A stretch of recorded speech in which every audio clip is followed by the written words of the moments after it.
Hello students, welcome to Super Grades. My name is Abhishek Pandey, your teacher for upcoming CUET examination. So आज मैं आप सभी के लिए एक नया सेशन लेकर आया हूँ पॉलिटिकल साइंस का, जो कि आपके upcoming board examination plus CUET examination के लिए काफी ज्यादा इंपॉर्टेंट होने वाला है। ये जो वीडियो होगा ये वन शॉट रिवीजन वीडियो होगा। इसमें जितनी भी इंपॉर्टेंट डिटेल्स होती हैं जो एग्जामिनेशन पॉइंट ऑफ व्यू से बहुत ज्यादा इंपॉर्टेंट है, जिन्हें आप पढ़ना चाहते हो और एग्जामिनर जहां से क्वेश्चन आपसे पूछता है, तो उन सभी चीजों को मैं यहाँ पर बहुत ही कॉम्प्रिहेंसिव मैनर में यहाँ पर कवर करूंगा, ताकि आप अपने इस वन शॉट रिवीजन के थ्रू एक इंपॉर्टेंट चैप्टर अपने एग्जामिनेशन के लिए प्रिपेयर कर सकें और जो भी क्वेश्चन उससे पूछे जाए आप उसका बहुत अच्छी तरीके से आंसर कर पाए। आज का जो हमारा ये सेशन यहाँ पर होने वाला है, इसमें हम पॉलिटिकल साइंस के जो कंटेम्प्रेरी वर्ल्ड पॉलिटिक्स बुक है उसका चैप्टर नंबर 1 जिसका टाइटल है कोल्ड वॉर एरा, उसके बारे में हम डिस्कशन यहाँ पर करेंगे। ये क्योंकि हमारा वन शॉट रिवीजन है, तो हम लोग इसमें जो भी इंपॉर्टेंट डिटेल्स होती हैं जो आपको पता होनी चाहिए, जहां से क्वेश्चन यहाँ पर पूछे जाते हैं, उनके ऊपर हमारा जो फोकस होगा वो सबसे ज्यादा आपको देखने को मिलेगा। बीच बीच में इस सेशन में मैं आपसे क्वेश्चंस वगैरह भी यहाँ पर पूछूंगा, तो अगर आपको उन क्वेश्चंस के आंसर पता है या आप आंसर करना चाहते हैं तो कमेंट सेक्शन में इन क्वेश्चंस के आंसर जरूर करिएगा, बिकॉज वो सारे क्वेश्चन भी आपके लिए बहुत ज्यादा इंपॉर्टेंट होंगे। ठीक है, चलिए तो शुरू करते हैं। सबसे पहले हमें यहाँ पर ये बात करना है कि जैसे इस बुक का टाइटल है कंटेम्प्रेरी वर्ल्ड पॉलिटिक्स, तो कंटेम्प्रेरी वर्ल्ड पॉलिटिक्स जब इस बुक का नाम यहाँ पर दिया गया है, तो सबसे पहले हमें ये समझना है कि जो कंटेम्प्रेरी वर्ल्ड पॉलिटिक्स यहाँ पर होता है ये किस टाइम फ्रेम को हम यहाँ पर कहते हैं। आप सभी को पता होना चाहिए कि वर्ल्ड वॉर टू है ना, वर्ल्ड वॉर टू का टाइम पीरियड क्या था, 1939 से लेकर 1945। अगर आप देखोगे तो वर्ल्ड वॉर वन जो था, ठीक है, इसका टाइम पीरियड क्या था, 1914 से लेकर 1918 तक का जो टाइम पीरियड है ये आपको देखने को मिलेगा। वर्ल्ड वॉर वन के बाद एक इंपॉर्टेंट ऑर्गेनाइजेशन का एस्टेब्लिशमेंट हुआ था, जिसका नाम क्या है, जिसका नाम है लीग ऑफ नेशंस। ठीक है, लेकिन लीग ऑफ नेशंस का जो मोटिव था वो ये था कि भाई वर्ल्ड वॉर टू की सिचुएशन यहाँ पर क्रिएट ना हो, है ना, लेकिन वो उसको प्रिवेंट नहीं कर पाए। और वर्ल्ड वॉर टू आपको 1939 से लेकर 1945 तक आपको देखने को मिला। बाद में यहाँ पर वर्ल्ड वॉर टू के बाद एक दूसरा ऑर्गेनाइजेशन, ठीक है, 24 अक्टूबर 1945 को यहाँ पर स्टेब्लिश किया गया, जिसे हम क्या बोलते हैं, यूनाइटेड नेशन यहाँ पर कहते हैं। ठीक है, तब से लेकर आज तक कोई वर्ल्ड वॉर की सिचुएशन क्रिएट होती हुई दिखाई नहीं दी है। कई लोग बोलते हैं कि जो ये रशिया यूक्रेन के बीच में यहाँ पर कॉन्फ्लिक्ट हो रही है ये वर्ल्ड वॉर तक की यहाँ पर पहुंच सकता है, तो वो तो पॉसिबिलिटी है ऐसा, लेकिन अभी ऐसी कोई सिचुएशन यहाँ पर क्रिएट होती हुई दिखाई नहीं देती है। अब अगर आप वर्ल्ड वॉर टू के बाद देखेंगे तो वर्ल्ड वॉर टू में दो तरीके की पावर्स आपको देखने को मिलेंगी। ठीक है, दो तरीके की पावर्स अगर आप देखोगे तो यहाँ पर जो दो पावर्स हैं वो कौन कौन सी हैं, एक आपको मिलेगी एक्सिस पावर और दूसरी अगर आप देखोगे तो यहाँ पर आपको मिलती है एलाइड पावर्स। ठीक है, एक्सिस पावर में अगर आप देखोगे तो यहाँ पर आपको तीन कंट्रीज देखने को मिलती हैं, नीचे लिखी हुई है, पहली है जर्मनी, दूसरी है इटली और तीसरी आपको जापान देखने को मिलता है। ठीक है, तो ये एक्सिस पावर है, इन्होंने यहाँ पर जो वॉर वगैरह की सिचुएशन है वो यहाँ पर स्टार्ट करी थी और इनके रिटेलिएशन में फिर जो बाकी एलाइड पावर्स हैं वो यहाँ पर निकलकर सामने आए। दूसरी जो कंट्री का ग्रुप आपको देखने को मिलता है उनको एलाइड पावर्स बोलते हैं, तो सोवियत यूनियन जिसको हम यूएसएसआर बोलते हैं, यूएसएसआर 15 कंट्रीज का यहाँ पर ग्रुप था। यूएसएसआर का फुल फॉर्म है यूनियन सोवियत सोशलिस्ट रिपब्लिक। ठीक है, अब उसके बाद यहाँ पर यूनाइटेड किंगडम हो गया और ये फ्रांस आपको देखने को मिलेगा। ठीक है, इसमें यहाँ पर जो जीत होती है वो किसकी होती है, वो अलाइड पावर की जो है वो यहाँ पर आपको जीत देखने को मिलेगी। और उसके बाद फिर अलग अलग तरीके के जो डिवीजन होते हैं, अलग अलग तरीके की जो रिस्ट्रिक्शंस हैं वो एक्सिस पावर के ऊपर यहाँ पर लगाई जाती हैं। अब इसमें एक सबसे मजेदार बात है वो ये है कि अगर आप देखोगे ना तो यूएसए और यूएसएसआर है ना, ये दोनों कंट्रीज जो है वो किसका पार्ट है, वो एलाइड पावर का पार्ट आपको देखने को मिलेंगे। लेकिन फिर भी वर्ल्ड वॉर टू के बाद दो जो सुपर ब्लॉक्स यहाँ पर निकलकर सामने आए, है ना, मतलब ये दो पावरफुल कंट्रीज है जो निकलकर सामने आई, उनमें से एक आपको यूएसए देखने को मिलेगा और एक आपको यूएसएसआर देखने को मिलेगा। तो पहला क्वेश्चन आपके दिमाग में ये आएगा कि सर ये तो एक टीम में थे, फिर ये एक अगेंस्ट में कैसे हो गए। तो देखो इनकी जो आइडियोलॉजी है ना वो अलग अलग तरीके की है ना। अब ये चाहते थे कि जर्मनी जिस तरीके से यहाँ पर आगे बढ़ रहा है तो जर्मनी को थोड़ा सा कंटेन यहाँ पर किया जाए, इसलिए इन दोनों की दोस्ती हो गई थी। लेकिन जब यहाँ पर जर्मनी को हरा दिया गया, हिटलर की यहाँ पर हार हुई, तो उसके बाद दो सुपर ब्लॉक जो है वो यूएसए और यूएसएसआर आपको देखने को मिलते हैं। तो अब अगर आप देखोगे तो 1945 से लेकर 1991 तक का जो टाइम पीरियड है ना, इसे हम क्या बोलते हैं, इसे हम कोल्ड वॉर कहते हैं, या फिर आज के टाइम पर अगर आप देखोगे तो ये प्रॉक्सी वॉर जैसा देखने को मिलेगा। कोल्ड वॉर का मतलब ये हुआ कि इसमें ना कोई डायरेक्ट वॉर्स नहीं होते हैं, है ना, लेकिन कंपटीशन, कन्फ्रंटेशंस, है ना, टेंशंस वगैरह जो है इन कंट्रीज के बीच में, इन पर्टिकुलर ग्रुप्स के बीच में और इनके जो भी यहाँ पर फ्रेंडली कंट्रीज हैं उनके बीच में प्रॉब्लम्स आपको क्रिएट होती हुई यहाँ पर दिखाई देती हैं।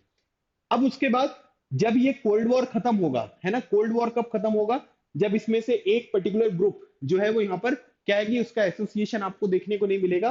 तो आप सभी को पता है कि यूएसएसआर का जो डिसइंटीग्रेशन हुआ था वो कब हुआ था, वो 1991 में हुआ। तो इसके बाद ये जो कोल्ड वॉर है वो यहाँ पर खत्म हो जाता है।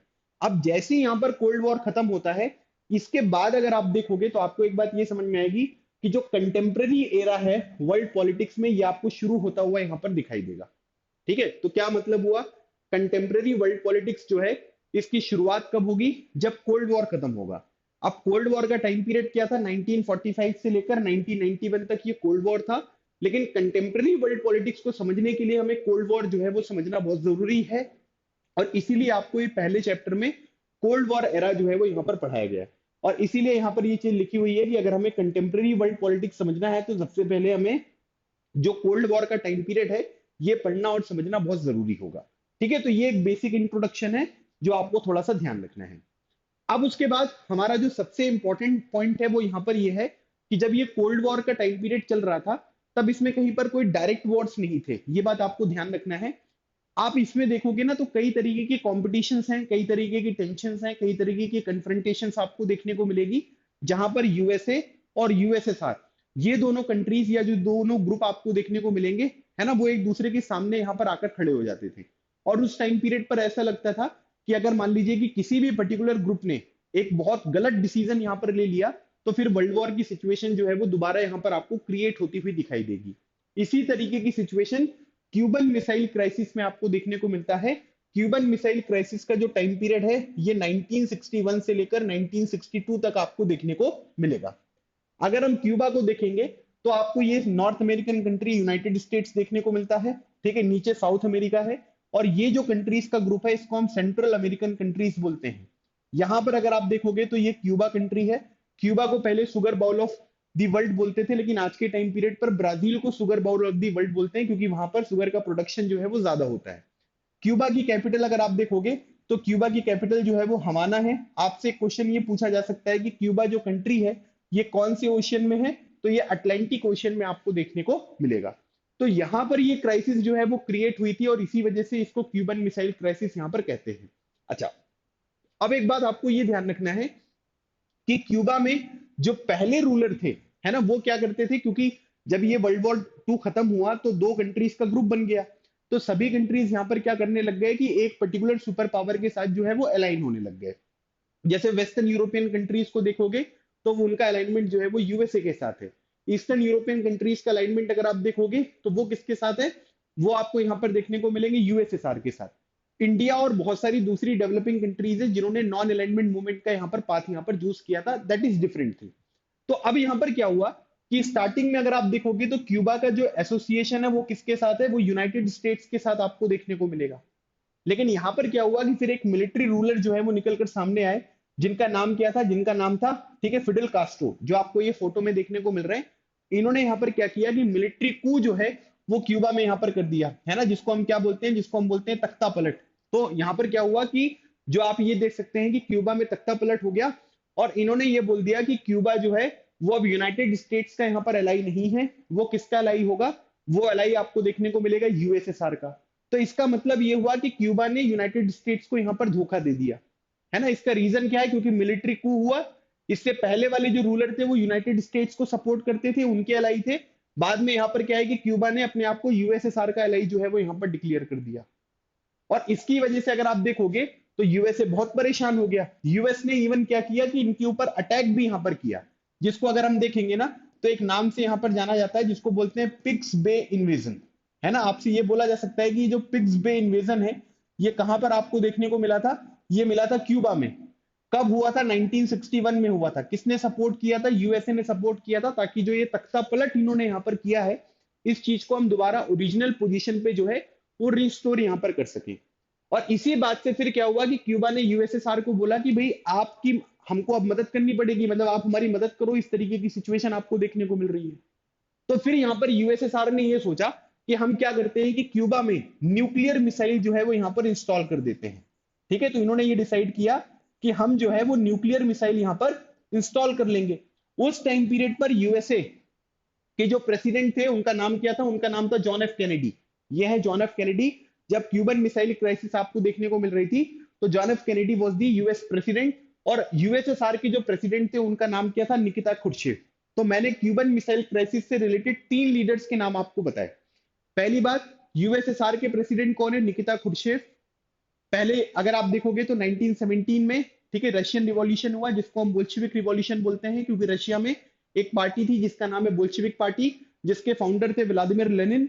1922 से लेकर 1991 तक का जो टाइम पीरियड है ये यूएसएसआर का टाइम पीरियड है।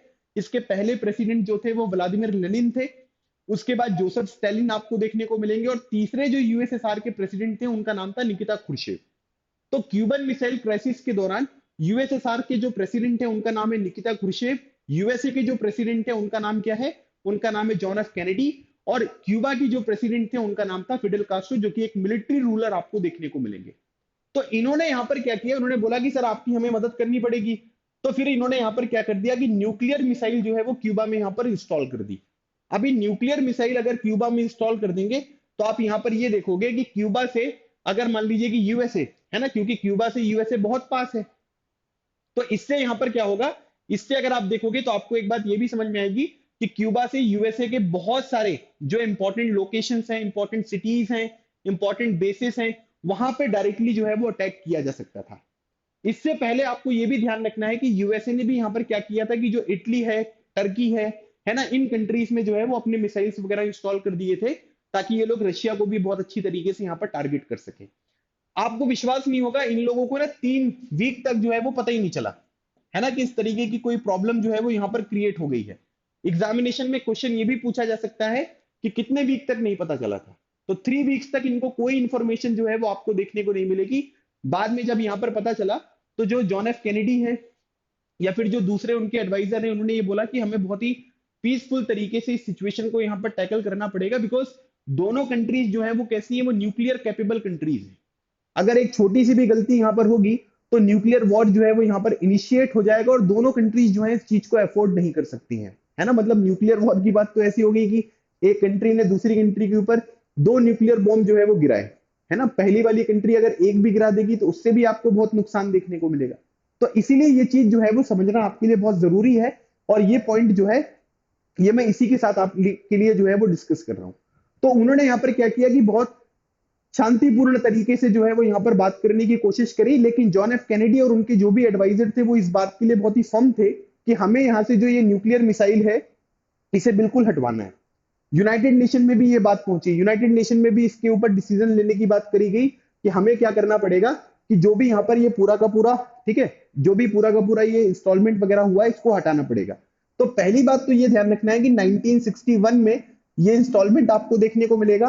क्यूबन मिसाइल क्राइसिस 1961-62 का टाइम पीरियड आपको देखने को मिलता है। उस पूरी की पूरी सिचुएशन को यहाँ पर बताया गया है, ठीक है। जॉन एफ कैनेडी की फोटो मैंने आपको दिखा दी है, ठीक है। बाकी यहाँ पर क्या है कि फिर कैनेडी ने जो अमेरिकन वॉरशिप्स हैं, है ना, अमेरिकन वॉरशिप्स के तो क्या ही कहने, है ना, मतलब इतने बड़े बड़े इतने एडवांस, ठीक है, आपको वॉरशिप देखने को मिलेंगे। तो इन्होंने उनको ऑर्डर किया कि जो भी रशिया की तरफ से या यूएसएसआर की तरफ से जो भी यहाँ पर शिप्स वगैरह क्यूबा की तरफ आ रहे हैं उनको क्या कर लीजिए? इंटरसेप्ट करिए। इंटरसेप्ट मतलब उनको रोक लीजिए।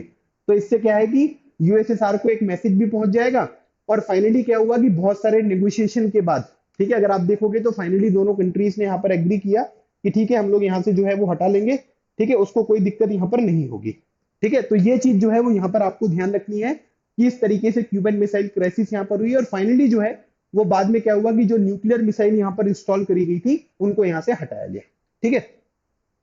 ये जो पर्टिकुलर यहाँ पर सेक्रेटरी जनरल है इनका नाम है यू थान। आपसे क्वेश्चन पूछा जाएगा कि United nation secretary general Cuban missile crisis के दौरान कौन थे? इनका नाम था यू थान।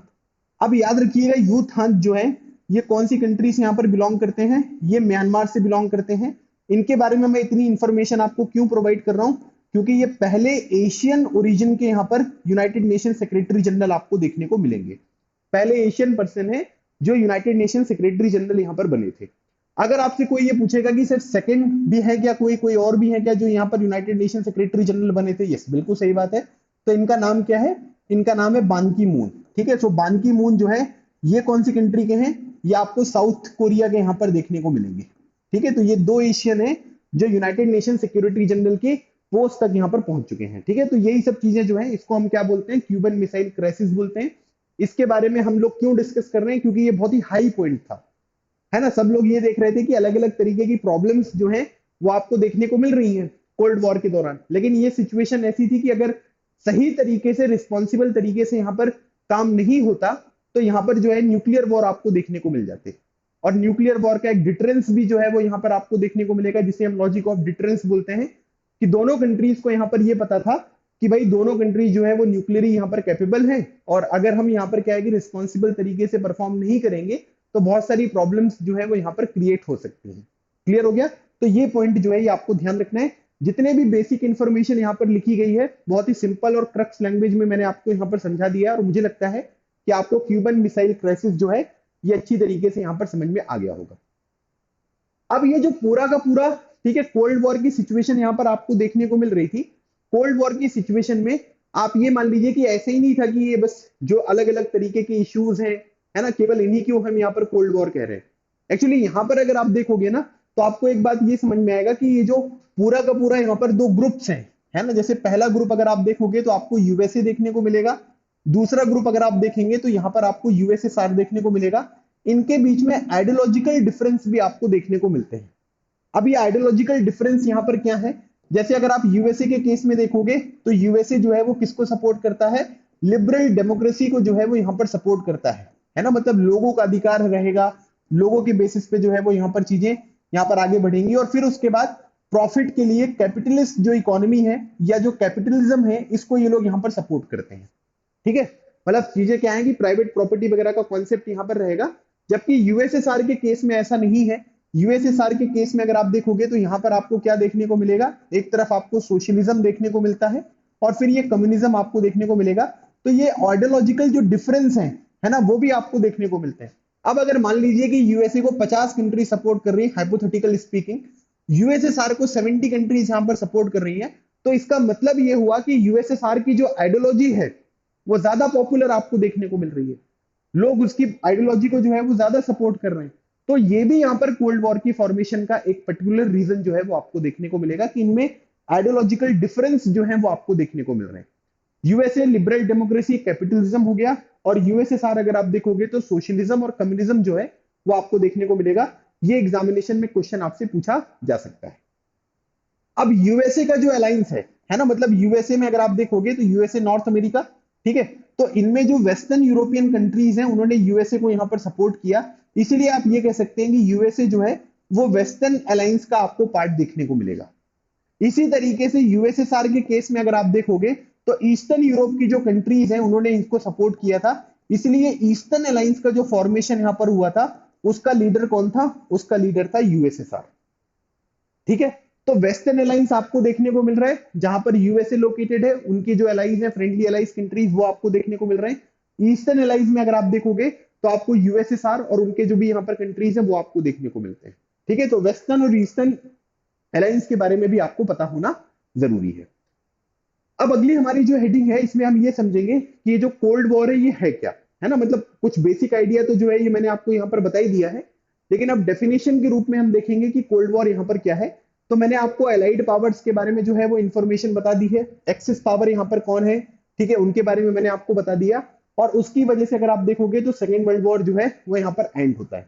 अब यहाँ पर कुछ इंपॉर्टेंट डेट्स मैं आपको बताऊंगा। सबसे पहली बात 1941 में क्वेश्चन बोला जाएगा कि जो पर्ल हार्बर है ना आपको देखने को मिलता है, ये पर्ल हार्बर जो है, ठीक है, इसके ऊपर यहाँ पर जापान ने अटैक किया था। वो यहाँ पर कब अटैक किया था? 1941 में। 1945 में यूएसए ने जापान के ऊपर न्यूक्लियर अटैक्स यहाँ पर किए थे दो इंपॉर्टेंट जगह पर। पहला जो है वो यहाँ पर कौन सा है? वो है आपका हिरोशिमा, और दूसरा अगर आप देखोगे तो दूसरे का नाम क्या है? दूसरे का नाम है नागासाकी। एक क्वेश्चन यहाँ पर ये पूछा जा सकता है कि हिरोशिमा के ऊपर जो यहाँ पर बॉम्ब गिराया गया था, न्यूक्लियर बॉम्ब, उसका नाम क्या है? उसका नाम है लिटिल बॉय। ये हो गया आपका लिटिल बॉय। और दूसरा अगर आप देखेंगे नागासाकी के ऊपर जो बॉम्ब गिराया गया था उसका नाम क्या है? इसका नाम है फैट मैन, है ना। ये क्वेश्चन आपसे बन सकता है मैं केवल वही चीजें आपको यहाँ पर बताऊंगा जिनके ऊपर आपके एग्जामिनेशन में सवाल बन सकता है। अगस्त 1945 में यूएसए ने जापान के ऊपर न्यूक्लियर बॉम्ब गिराए थे, हिरोशिमा और नागासाकी। और सबसे मजेदार बात यहाँ पर यह है कि आज के टाइम पीरियड पर जापान यूएसए का एक बहुत ही इंपॉर्टेंट अलाई देखने को मिलता है। अब सेकेंड वर्ल्ड वॉर जैसे ही यहाँ पर खत्म होता है, कोल्ड वॉर स्टार्ट हो जाता है ना। दुनिया जो है अगर आप देखोगे तो यहाँ पर कैसी हो जाती है, बाइपोलर। तीन इंपॉर्टेंट टर्म्स हैं जो आपको ध्यान रखना है। पहली बात अगर आप देखोगे तो पहला टर्म है बाइपोलर। दूसरा टर्म अगर आप देखोगे तो ये आपको मिलेगा यूनिपोलर।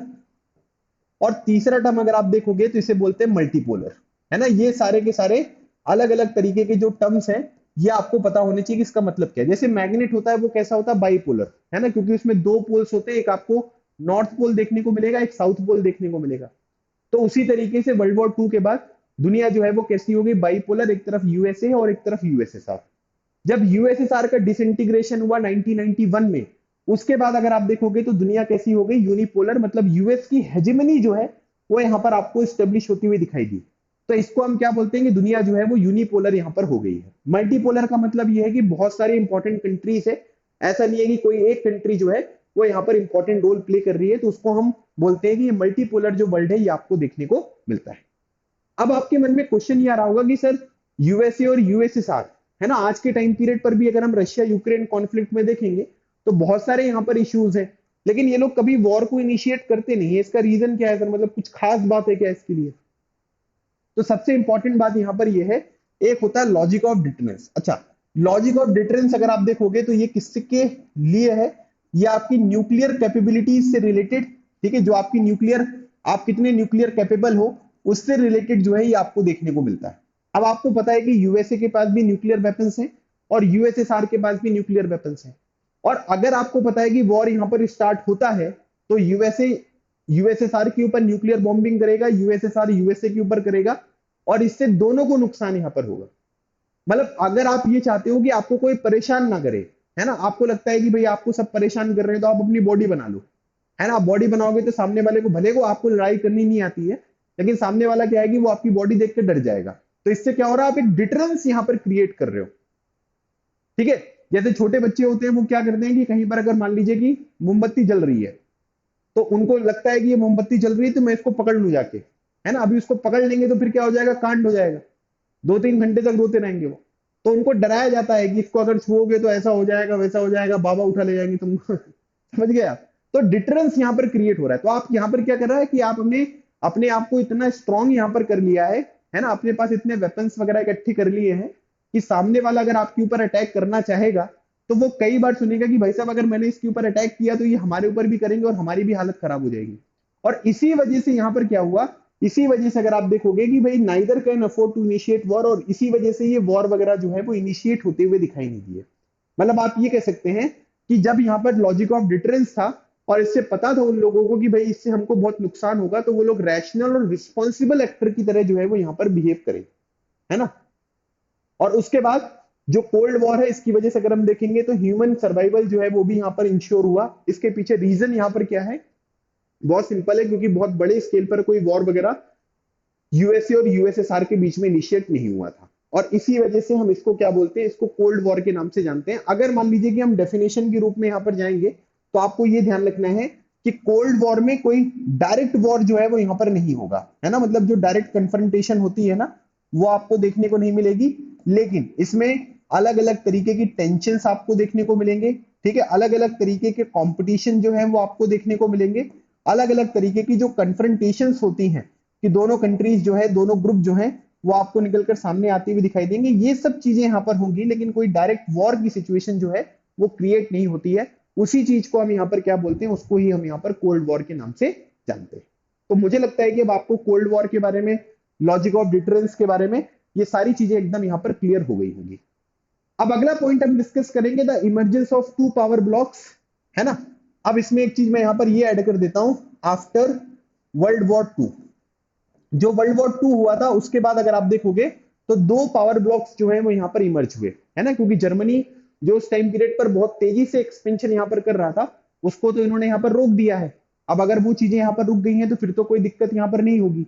तो अगर आप देखोगे तो यहाँ पर क्या हुआ कि जब दो पावर ब्लॉक्स बन गए तो एक अलाइन सिस्टम जो है वो यहाँ पर डेवलप हुआ। अलायंस का मतलब क्या होता है कि जैसे फ्रेंड सर्कल नहीं होता आपका, है ना, एक ग्रुप आपका है, एक दूसरे लोगों का फ्रेंड सर्कल है, तो ये अलायंस है।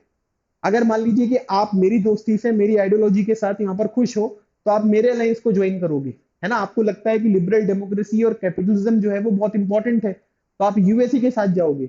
आपको लगता है कि सोशलिज्म और कम्युनिज्म बहुत इंपॉर्टेंट है, तो फिर आप यूएसएसआर के साथ जाओगे। तो इस तरीके से पूरी की पूरी दुनिया जो है वो अलायंस सिस्टम के रूप में यहाँ पर निकलकर सामने आई। अब उसके बाद यहाँ पर क्या है कि जितनी भी अलग अलग तरीके की कंट्रीज है, स्पेशली अगर हम बात करेंगे ना, तो बहुत सारी एशियन कंट्रीज प्लस जो अफ्रीकन कंट्रीज है, उनके लिए ये पर्टिकुलर टाइम जो है वो बहुत ही ज्यादा चैलेंजिंग था, है ना, क्योंकि इनको अभी, है ना, बिल्कुल लेटेस्ट में जो है वो इंडिपेंडेंस यहाँ पर मिली थी। और इंडिपेंडेंस के मिलने के बाद अगर आप देखोगे तो इनके सामने यहाँ पर ये ऑप्शन था कि भाई ये पूरी दुनिया जो है वो अलायंस सिस्टम में डिवाइड हो गई है, एक तरफ यूएसए है, एक तरफ यूएसएसआर है, तो हमको किसी को ज्वाइन करना पड़ेगा। इसका रीजन यहाँ पर क्या है, इसका रीजन ये है कि मान लीजिए कि अगर मैंने एक एग्जांपल मैं आपको बता रहा हूँ, ध्यान से समझना। जैसे मान लीजिए कि दो कंट्रीज हैं, ठीक है, इनकी ये पर्टिकुलर जो बॉर्डर है वो यहाँ पर शेयर होती है, ठीक है। इस कंट्री का नाम है ए, इस कंट्री का नाम है बी। अलायंस सिस्टम में यहाँ पर क्या हुआ कि इस कंट्री ने जो है वो यूएसए को यहाँ पर ज्वाइन कर लिया। अब इस कंट्री ने जो है वो किसी को ज्वाइन नहीं किया, तो हो सकता है कि इसकी जो नजदीकियां हैं वो थोड़ा सा यूएसएसआर के साथ आपको ज्यादा देखने को मिले, तो ये इनको परेशान करेंगे। अब परेशान करने से बचने के लिए इन्होंने यहाँ पर क्या किया कि यूएसएसआर को ज्वाइन कर लिया, तो ये लोग क्या कर पाएंगे, अपने आप को जो है वो प्रोटेक्ट कर सकते हैं। मतलब अलाइन सिस्टम जो यहाँ पर बना है, इसका सिंपल सा लॉजिक अगर आप समझोगे तो वो यही होता है कि भाई अगर मैं एक पर्टिकुलर सुपर पावर के साथ यहाँ पर मिल जाता हूँ, तो दूसरा वाला जो सुपर पावर है वो हमको परेशान नहीं करेगा, है ना, और चीजें जो है वो सही तरीके से यहाँ पर आगे बढ़ती रहेंगी। तो ये इसका बेसिक यहाँ पर फायदा आपको देखने को मिलता है। अब अगर आप देखोगे तो ये आपको एक मैप देखने को मिलेगा, आपकी बुक में भी यहाँ पर मेंशन किया गया है। इसमें दो कलर आपको स्पेशली जो है वो डोमिनेटिंग यहाँ पर देखने को मिलेंगे। एक तरफ आपको देखने को मिल रहा है जिसका नाम क्या है, येलो कलर, और एक तरफ अगर आप देखोगे तो आपको रेड कलर यहाँ पर देखने को मिलेगा। जो ये येलो कलर आपको देखने को मिलता है, ये क्या है, ये नेटो मेंबर्स हैं, ठीक है, नॉर्थ अटलांटिक ट्रीटी ऑर्गेनाइजेशन, ठीक है। इसका इस्टेब्लिशमेंट जो है वो कब हुआ था, ये अप्रैल 1949 में आपको देखने को मिलेगा। स्टार्टिंग में जो है वो केवल 12 कंट्रीज थी, लेकिन आज के टाइम पीरियड पर 30 कंट्रीज जो हैं वो नेटो की मेंबर है। इसका जो हेडक्वार्टर अगर आप देखोगे तो इसका हेडक्वार्टर कहां पर है, ये आपको ब्रसेल्स में देखने को मिलता है, ठीक है। ब्रसेल्स किसकी कैपिटल है, बेल्जियम की कैपिटल आपको देखने को मिलती है। नॉर्थ अटलांटिक ट्रीटी ऑर्गेनाइजेशन जो है वो यूएसए और उनके अलाइंस का एक इंपॉर्टेंट मिलिट्री अलाइंस है ना। और इसका मतलब ये हुआ कि इसमें अगर मान लीजिए कि नेटो में आप लोग यूरोपियन कंट्रीज और जो नॉर्थ अमेरिकन कंट्रीज है वो यहाँ पर देखने को मिलेंगी। तो इनका मानना यह है कि अगर यूरोप में, नॉर्थ अमेरिका में हमारे ऊपर किसी ने यहाँ पर अटैक किया, तो ये माना जाएगा कि पूरे के पूरे नेटो के ऊपर यहाँ पर अटैक कर दिया गया है, और हम लोग क्या करेंगे, फिर साथ में मिलकर आपके ऊपर जो है वो रिटेलिएट यहाँ पर करेंगे, ठीक है। जैसे अगर आप लोग देखोगे तो 9/11 का अटैक, 9/11 का जो अटैक हुआ था वो कब हुआ था, 2001 में। इसको हम 11 सितंबर का जो अटैक है वो यहाँ पर कहते हैं। आप सभी को वर्ल्ड ट्रेड सेंटर के बारे में पता होगा। वर्ल्ड ट्रेड सेंटर की नॉर्थ और साउथ जो बिल्डिंग है उसके ऊपर तो अटैक हुआ ही था, साथ ही साथ वर्जीनिया नाम की एक जगह है जहां पर यूएस का डिफेंस सेक्रेटरी जो है, या फिर आप ये कह सकते हैं कि डिफेंस हेडक्वार्टर है, जिस बिल्डिंग का नाम है पेंटागन, तो वहां पर भी इन्होंने अटैक किया था। तो अब क्योंकि यूएस के ऊपर अटैक हुआ तो सबने ये माना कि भाई पूरे के पूरे नेटो के ऊपर अटैक हुआ है ना। तो नेटो ने जो है फिर वो जो भी यहाँ पर टेररिस्ट ऑर्गेनाइजेशन है उनके अगेंस्ट यहाँ पर एक्शन लिए। तो आप देख सकते हैं कि जो वेस्टर्न कंट्रीज है, ब्रिटेन हो गया, स्पेन हो गया, पोर्चुगल हो गया, फ्रांस हो गया, सबसे मजेदार बात वेस्ट जर्मनी, है ना। अगर आप यहां पर देखेंगे तो यहां पर आपको वेस्ट जर्मनी देखने को मिलता है। जैसे वर्ल्ड वॉर वन जब यहां पर खत्म हुआ था, उसके बाद अगर आप देखेंगे तो मतलब वर्ल्ड वॉर वन, फिर जर्मनी के ऊपर बहुत सारी प्रॉब्लम्स देखने को मिली, फिर जर्मनी का भी डिवीजन यहाँ पर हो गया वर्ल्ड वॉर टू तक, है ना। फिर उसके बाद वेस्ट जर्मनी हो गया और ईस्ट जर्मनी हो गया। तो वेस्ट जर्मनी अगर आप देखोगे तो इन्होंने यूएस को यहाँ पर सपोर्ट किया, है ना। बाकी अगर आप देखते हैं तो यूएसएसआर, रोमानिया हो गया, बुल्गारिया, हंगरी, पोलैंड, है ना। ईस्ट जर्मनी ये जो रेड में है, ठीक है, इनका जो ग्रुप आपको देखने को मिलेगा, इनका नाम क्या है, इनका नाम है वार्सो पैक्ट, ठीक है। ये हो गया आपका वार्सो पैक्ट। वार्सो पैक्ट का जो एस्टेब्लिशमेंट हुआ था ये हुआ था 1955 में, और ये यूएसएसआर का डोमिनेटिंग ग्रुप था। इनका मतलब ये था कि भाई जो नेटो है ना, नेटो के अगेंस्ट हमको यहाँ पर काम करना है ना, क्योंकि इनके अगेंस्ट काम करने के लिए आपने ये चीजें जो है वो शुरू करी थी, और इसी वजह से इनको सक्सेस नहीं मिली, और आज के टाइम पीरियड पर आपको वार्सो पैक्ट देखने को नहीं मिलता है। ठीक है, तो ये अलग अलग कंट्रीज हैं जो आपको पता होना चाहिए कि कौन कौन से ब्लॉक्स में यहाँ पर आपको देखने को मिलती है। नेटो का फुल फॉर्म याद रखिएगा, एग्जामिनेशन में आपसे पूछा जा सकता है। इसका एस्टेब्लिशमेंट जो है अप्रैल 1949 में हुआ था। ठीक है, स्टार्टिंग में अगर आप देखोगे तो केवल 12 कंट्रीज थी। बाद में यूरोप और नॉर्थ अमेरिका की और कंट्रीज ने भी जो है इसको यहाँ पर ज्वाइन किया। और आज के टाइम पीरियड पर जब हम इस सेशन को यहाँ पर देख रहे हैं, तब इनके जो टोटल मेंबर्स हैं वो कितने हैं, वो 30 है। नॉर्थ मैसेडोनिया जो है वो लेटेस्ट मेंबर है जिसने नेटो को यहाँ पर ज्वाइन किया है। अब उसके बाद यहाँ पर क्या है कि भाई जो भी कंट्रीज के ऊपर अगर अटैक वगैरह यहाँ पर होता है तो ये लोग क्या करेंगे, उस कंट्री की मदद करेंगे। ऐसा यहाँ पर जो है इनके रूल्स एंड रेगुलेशन में आपको देखने को मिलता है। अब उसके बाद अच्छा, नेटो कई बार क्या होता है कि क्वेश्चन ये पूछ लेते हैं कि जो वेस्टर्न अलायंस यहाँ पर था, ठीक है, तो वेस्टर्न अलायंस का जो यहाँ पर आप ये मान सकते हैं कि ग्रुप बना था या जो अलायंस है उसका नाम क्या है, तो उसका नाम होगा नेटो। ठीक है, इसी तरीके से जो ईस्टर्न कंट्रीज है उन्होंने क्या बनाया, वार्सो पैक्ट बनाया। कब बनाया, इंपॉर्टेंट है, 1955 में बनाया। और मतलब ये लोग क्या करते हैं, इनका जो बेसिक पर्पस था वो ये था कि हम नेटो के अगेंस्ट में यहाँ पर काम करते हुए आपको दिखाई देंगे। अब उसके बाद अगर आप देखोगे तो यहाँ पर ये जो सुपर पावर्स है ना, सुपर पावर्स कौन कौन सी हैं, एक आपको देखने को मिलेगा यूएसएसआर और एक यूएसए देखने को मिलेगा, है ना। यूएसएसआर आपको थोड़ा अलग देखने को मिलता है ना, क्योंकि आज के टाइम पीरियड पर रशिया वगैरह अगर हम देखते हैं तो रशिया जो है वो यूरोप में भी है और एशिया में भी है, लेकिन रशिया खुद यहाँ पर पसंद करता है कि हमको एक यूरोपियन कंट्री यहाँ पर कहा जाए। लेकिन जैसे ये स्थान कंट्रीज हैं, तजिकिस्तान, तुर्कमेनिस्तान, ये सब यूएसएसआर का पार्ट थे। क्यों, क्योंकि यूएसएसआर में अगर आप देखोगे तो टोटल कितनी कंट्रीज थी, 15 कंट्रीज इंक्लूडिंग रशिया, है ना। तो यूरोप जो है इनका यहाँ पर क्या हुआ कि मेजर एरिया जो है वो यहाँ पर बना जहां पर सुपर पावर्स के बीच में कॉन्फ्लिक्ट्स आपको देखने को मिलेगी, है ना। क्योंकि अगर आप इस चीज को देखें तो आपको एक बात ये समझ में आएगी कि यार ज्यादातर इन दोनों की लड़ाई में, है ना, ज्यादातर जो कंट्रीज है वो कहाँ की हैं, ये यूरोप की आपको देखने को मिल रही है। तो इनका जो मेजर एरिना आपको देखने को मिलता है, ठीक है, वो कहां पर था, वो आपको यहाँ पर देखने को मिलेगा यूरोप में। अब उसके बाद अगर आप देखोगे तो यहाँ पर क्या होता है कि कई बार जो अलग अलग तरीके की सुपर पावर्स हैं, है ना, ये लोग क्या करते थे, अपनी मिलिट्री पावर का भी जो है वो यहाँ पर यूज करते थे। मिलिट्री पावर का यूज क्यों करेंगे, मिलिट्री पावर का यूज करेंगे ताकि जो कंट्रीज, है ना, जिन्होंने किसी अलायंस को यहाँ पर ज्वाइन नहीं किया है, उनके ऊपर थोड़ा सा प्रेशर वगैरह यहाँ पर क्रिएट हो। और प्रेशर वगैरह अगर यहाँ पर क्रिएट होगा तो हम यहाँ पर क्या कह सकते हैं, ठीक है, तब हम यहाँ पर कह सकते हैं कि भाई किसी ना किसी का अलायंस यहाँ पर ज्वाइन करना होगा, तो चलो हम इनके अलायंस को यहाँ पर ज्वाइन कर लेते हैं। ठीक है, जैसे अगर आप देखोगे तो यहाँ पर क्या है कि Soviet intervention in east Europe provides an example, मतलब कि यूएसएसआर ने क्या किया कि जो ईस्ट यूरोप आपको देखने को मिलता है, ठीक है, वहां पर इस तरीके के इंटरवेंशन जो है वो यहाँ पर किए थे, जिसकी वजह से यहाँ पर आपके सामने ये एग्जाम्पल है कि लोग मिलिट्री अटैक वगैरह करके भी चीजों को यहाँ पर अपने पास मिला लेते थे। जैसे अगर आप देखोगे तो हंगरी वगैरह में अटैक हुआ, है ना। फिर उसके बाद अगर आप देखेंगे तो यहाँ पर जो युगोस्लाविया है उसके ऊपर भी आपको अटैक वगैरह देखने को मिले। तो काफी सारी चीजें जो है वो आपको इस तरीके से भी देखने को मिलती रही। अब उसके बाद जैसे नेटो है, ठीक है, अब इसको याद रखना है। जैसे अगर आप देखोगे नेटो, तो नेटो यहाँ पर क्या है कि नेटो में अगर आप एरिया यहाँ पर देखें तो इसमें दो चीजें यहाँ पर कवर हुई हैं, एक तो नॉर्थ अमेरिका कवर हुआ है और दूसरा अगर आप देखोगे तो यहाँ पर आपको यूरोप देखने को मिलेगा। इसी तरीके से यहाँ पर क्या है कि दो ऑर्गेनाइजेशन और यहाँ पर बनाए गए, एक तो सीएटो बनाया गया और एक अगर आप देखोगे तो यहाँ पर आपको देखने को मिलेगा सेंटो। तो आपसे ना क्वेश्चन ये पूछेंगे कि ये सीएटो और सेंटो जो है, ठीक है, इसके बारे में थोड़ा इसका फुल फॉर्म बता दो। तो इसका नाम है South East Asian Treaty Organization और सेंट्रल ट्रीटी ऑर्गेनाइजेशन। इंडिया इसमें से किसी का मेंबर नहीं है, ठीक है। तो South East Asian Treaty Organization South East Asia के लिए है ना, जैसे थाईलैंड हो गया, वियतनाम, कंबोडिया, लाओस, इंडोनेशिया वगैरह, ये सब कंट्रीज हैं। और सेंटो मतलब सेंट्रल जो ट्रीटी ऑर्गेनाइजेशन है वो यहाँ पर बनाया गया ताकि हम लोग क्या कर सके कि इस तरीके का जो मिलिट्री अलायंस है ना, वो इन पर्टिकुलर रीजन्स में भी अगर हम स्टेब्लिश करेंगे तो यूएसएसआर को कंटेन करना जो है वो बहुत आसान आपको यहाँ पर देखने को मिलेगा। ठीक है, समझ में आ गया। तो ये एक इंपॉर्टेंट चीज है जो आपको थोड़ा सा यहाँ पर ध्यान रखना जरूरी है और इसका फुल फॉर्म पता होना चाहिए। एक होता है South East Asian Treaty Organization और एक होता है आपका सेंट्रल ट्रीटी ऑर्गेनाइजेशन। अब सबसे इंपॉर्टेंट क्वेश्चन यहाँ पर ये आता है कि सर ठीक है, यूएसए एक पावर ब्लॉक था, यूएसएसआर जो है एक पावर ब्लॉक आपको देखने को मिलेगा, इसमें कोई डाउट नहीं है। लेकिन सर ये जो अलग अलग तरीके की कंट्रीज इस पावर ब्लॉक को जो है वो ज्वाइन कर रही थी, है ना, और यूएसए और यूएसएसआर भी चाहते थे कि ज्यादातर जो कंट्रीज हैं इनके अलायंस सिस्टम को जो है वो ज्वाइन करे।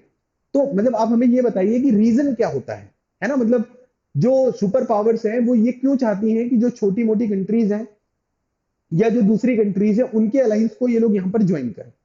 तो इसके रीजन आपको ना जो है वो यहाँ पर आपको चीजें दी गई हैं। अगर मान लीजिए कि कोई भी कंट्री है ना, वो क्या करती है कि किसी भी एक पर्टिकुलर अलायंस को जो है वो यहाँ पर ज्वाइन करती है, तो यहाँ पर क्या होगा कि उस पर्टिकुलर कंट्री में जितने भी इंपॉर्टेंट रिसोर्सेस हैं, ठीक है, जैसे मान लीजिए कि ये यूएसए है, यूएसए के अलायंस को जो है एक कंट्री है जिसका नाम क्या है एक्स, ठीक है, उसने यूएसए के अलायंस सिस्टम को जो है वो यहाँ पर ज्वाइन कर लिया है। तो एक्स में अगर आप देखोगे ना तो यहाँ पर क्या होगा कि जो भी रिसोर्सेस हैं, है ना, जैसे ऑयल हो गए, मिनरल्स वगैरह हो गए, यूएसए एक्स कंट्री में जो भी ऑयल है, रिसोर्सेस हैं, मिनरल्स हैं, इन सब चीजों का एक्सेस यहाँ पर कर लेगा, है ना, क्योंकि यूएसए तो सुपर पावर है। अब सुपर पावर अगर कुछ बोलेगा तो छोटी कंट्रीज थोड़ा ना मना कर पाएंगी, तो उनका एक्सेस मिल जाएगा। अब उसके बाद यहाँ पर क्या होता है कि अगर आपने उनके अलायंस को ज्वाइन किया है तो उनकी जगह से अपने वेपन्स, अपने ट्रुप्स वगैरह जो है इनको भी आप यहाँ पर लॉन्च कर सकते हैं। और अगर मान लीजिए, है ना, जैसे रशिया वाला एग्जांपल अगर आप देखोगे, रशिया और यूक्रेन के बीच में जो कॉन्फ्लिक्ट है, यूक्रेन ने यहाँ पर क्या बोला, यूक्रेन की जो लड़ाई है वो इसलिए स्टार्ट यहाँ पर हुई थी क्योंकि यूक्रेन को नेटो मेंबरशिप चाहिए थी। अब यूक्रेन को अगर नेटो मेंबरशिप चाहिए तो यूक्रेन जो है वो किसके साथ बॉर्डर को शेयर करता है, रशिया के साथ। तो यूक्रेन में क्या होगा कि नेटो की फोर्सेस यहाँ पर आएंगी, तो वो यहाँ पर क्या करेंगे, रशिया के ऊपर नजर रख पाएंगे। और रशिया और यूएसएसआर के बीच, रशिया और यूएसए के बीच में इसी बात की तो टेंशन है ना, तो यूक्रेन जो है उसमें मीडिएटर की तरह यहाँ पर बन रहा था। तो इसी वजह से दे डिसाइडेड कि भाई नहीं, हम यहाँ पर ये नहीं चाहते कि यूक्रेन जो है वो नेटो को यहाँ पर ज्वाइन करे, और इस तरीके से अभी भी हमारे, ठीक है, वर्ल्ड में जो है वो बवाल मचा हुआ है। तो वो लोग क्या कर सकते हैं कि वेपन वगैरह और जो भी ट्रूप्स वगैरह होते हैं वो सब चीजें यहाँ पर लॉन्च कर सकते हैं। स्पाइंग वगैरह वाला जो काम होता है वो यहाँ पर कर सकते हैं। फिर उसके बाद अगर मान लीजिए कि यूएसएसआर, ठीक है, या यूएसए कहीं पर भी कोई लड़ाई वगैरह लड़ रहे हैं और उनको अपने मिलिट्री एक्सपेंसेस वगैरह जो है वो थोड़े से मैनेज करने हैं, तो फिर क्या होगा कि थोड़ा थोड़ा कंट्रीब्यूशन अगर हो जाएगा तो मिलिट्री एक्सपेंसेस भी यहाँ पर आसानी से मैनेज हो गए।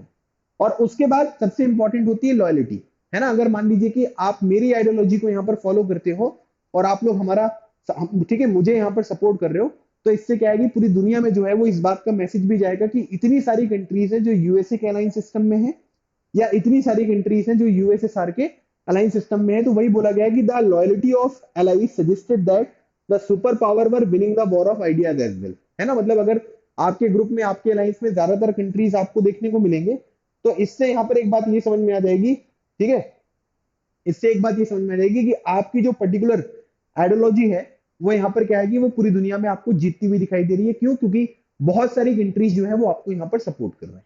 ठीक है, तो ये एक इंपॉर्टेंट क्वेश्चन है, या आपके बोर्ड एग्जामिनेशन में भी पूछा जा सकता है, तो इसके बारे में आपको जानकारी होनी चाहिए। अब हम लोग यहाँ पर क्या करेंगे, थोड़ा सा एरिनास ऑफ द कोल्ड वॉर के बारे में बात करेंगे।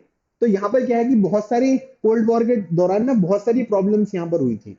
उनमें से अगर हम देखेंगे तो क्यूबन मिसाइल क्राइसिस के बारे में जो हमने पढ़ा है, वो यहाँ पर क्या है कि वो केवल एक एग्जाम्पल आपको देखने को मिलेगा। अब ये जो मैंने चीजें यहाँ पर हाईलाइट करी है ना, तो इससे रिलेटेड क्वेश्चन आपसे बनेगा।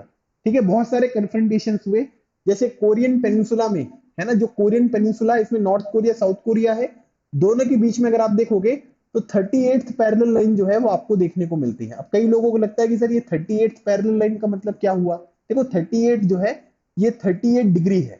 जैसे अगर आप देखोगे ना तो लैटिट्यूड है ना, तो 38 डिग्री लैटिट्यूड वाली जो लाइन है वो नॉर्थ कोरिया को साउथ कोरिया से यहाँ पर सेपरेट करती है। फिर तो ये वाला जो यहाँ पर आपको देखने को मिलेगा, ये कब से कब तक था, 1950 से लेकर 1953 तक। अब फिर बर्लिन में भी कई सारे इश्यूज यहाँ पर आपको देखने को मिले। ठीक है, जैसे यहां पर हम लोग बात करेंगे बर्लिन वॉल के बारे में। बर्लिन वॉल जो है, ठीक है, वो क्या करता है कि ईस्ट बर्लिन को वेस्ट बर्लिन से सेपरेट करता है। अच्छा, बर्लिन में अगर आप देखोगे तो बर्लिन जो टोटल है वो कहां पर है, ये आपको ईस्ट जर्मनी में देखने को मिलेगा। ठीक है, ये पॉइंट आपको ध्यान रखना है, ये कहां पर है, ये ईस्ट जर्मनी में है। और ईस्ट जर्मनी जो है वो कहां पर है, ठीक है, वो किसके कंट्रोल में है, वो यूएसएसआर के कंट्रोल में है।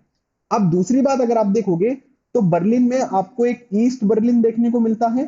ठीक है, ये हो गया आपका ईस्ट बर्लिन। और एक अगर आप देखोगे तो यहां पर आपको मिलेगा वेस्ट बर्लिन। ईस्ट बर्लिन जो है वो किसके पास है, वो यूएसएसआर के पास है। और वेस्ट बर्लिन जो है वो किसके पास था, मतलब अब तो सब यूनिफिकेशन वगैरह हो गया, लेकिन उस टाइम पीरियड पर अगर हम चीजों को देखेंगे तो ये पूरी की पूरी कहानी थी। मतलब बर्लिन वॉल जो है वो ईस्ट बर्लिन को वेस्ट बर्लिन से सेपरेट कर रहा है।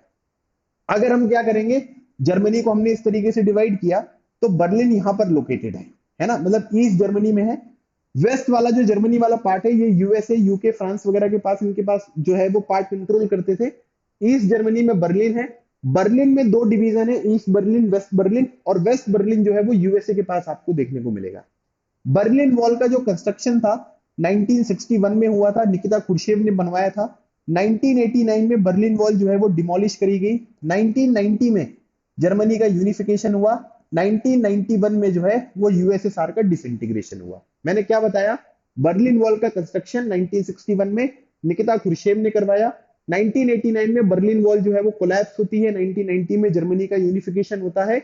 1991 में यूएसएसआर का डिसइंटीग्रेशन होता है। और बर्लिन वॉल को, है ना, कोल्ड वॉर का ग्रेटेस्ट सिंबल जो है वो यहाँ पर माना जाता है।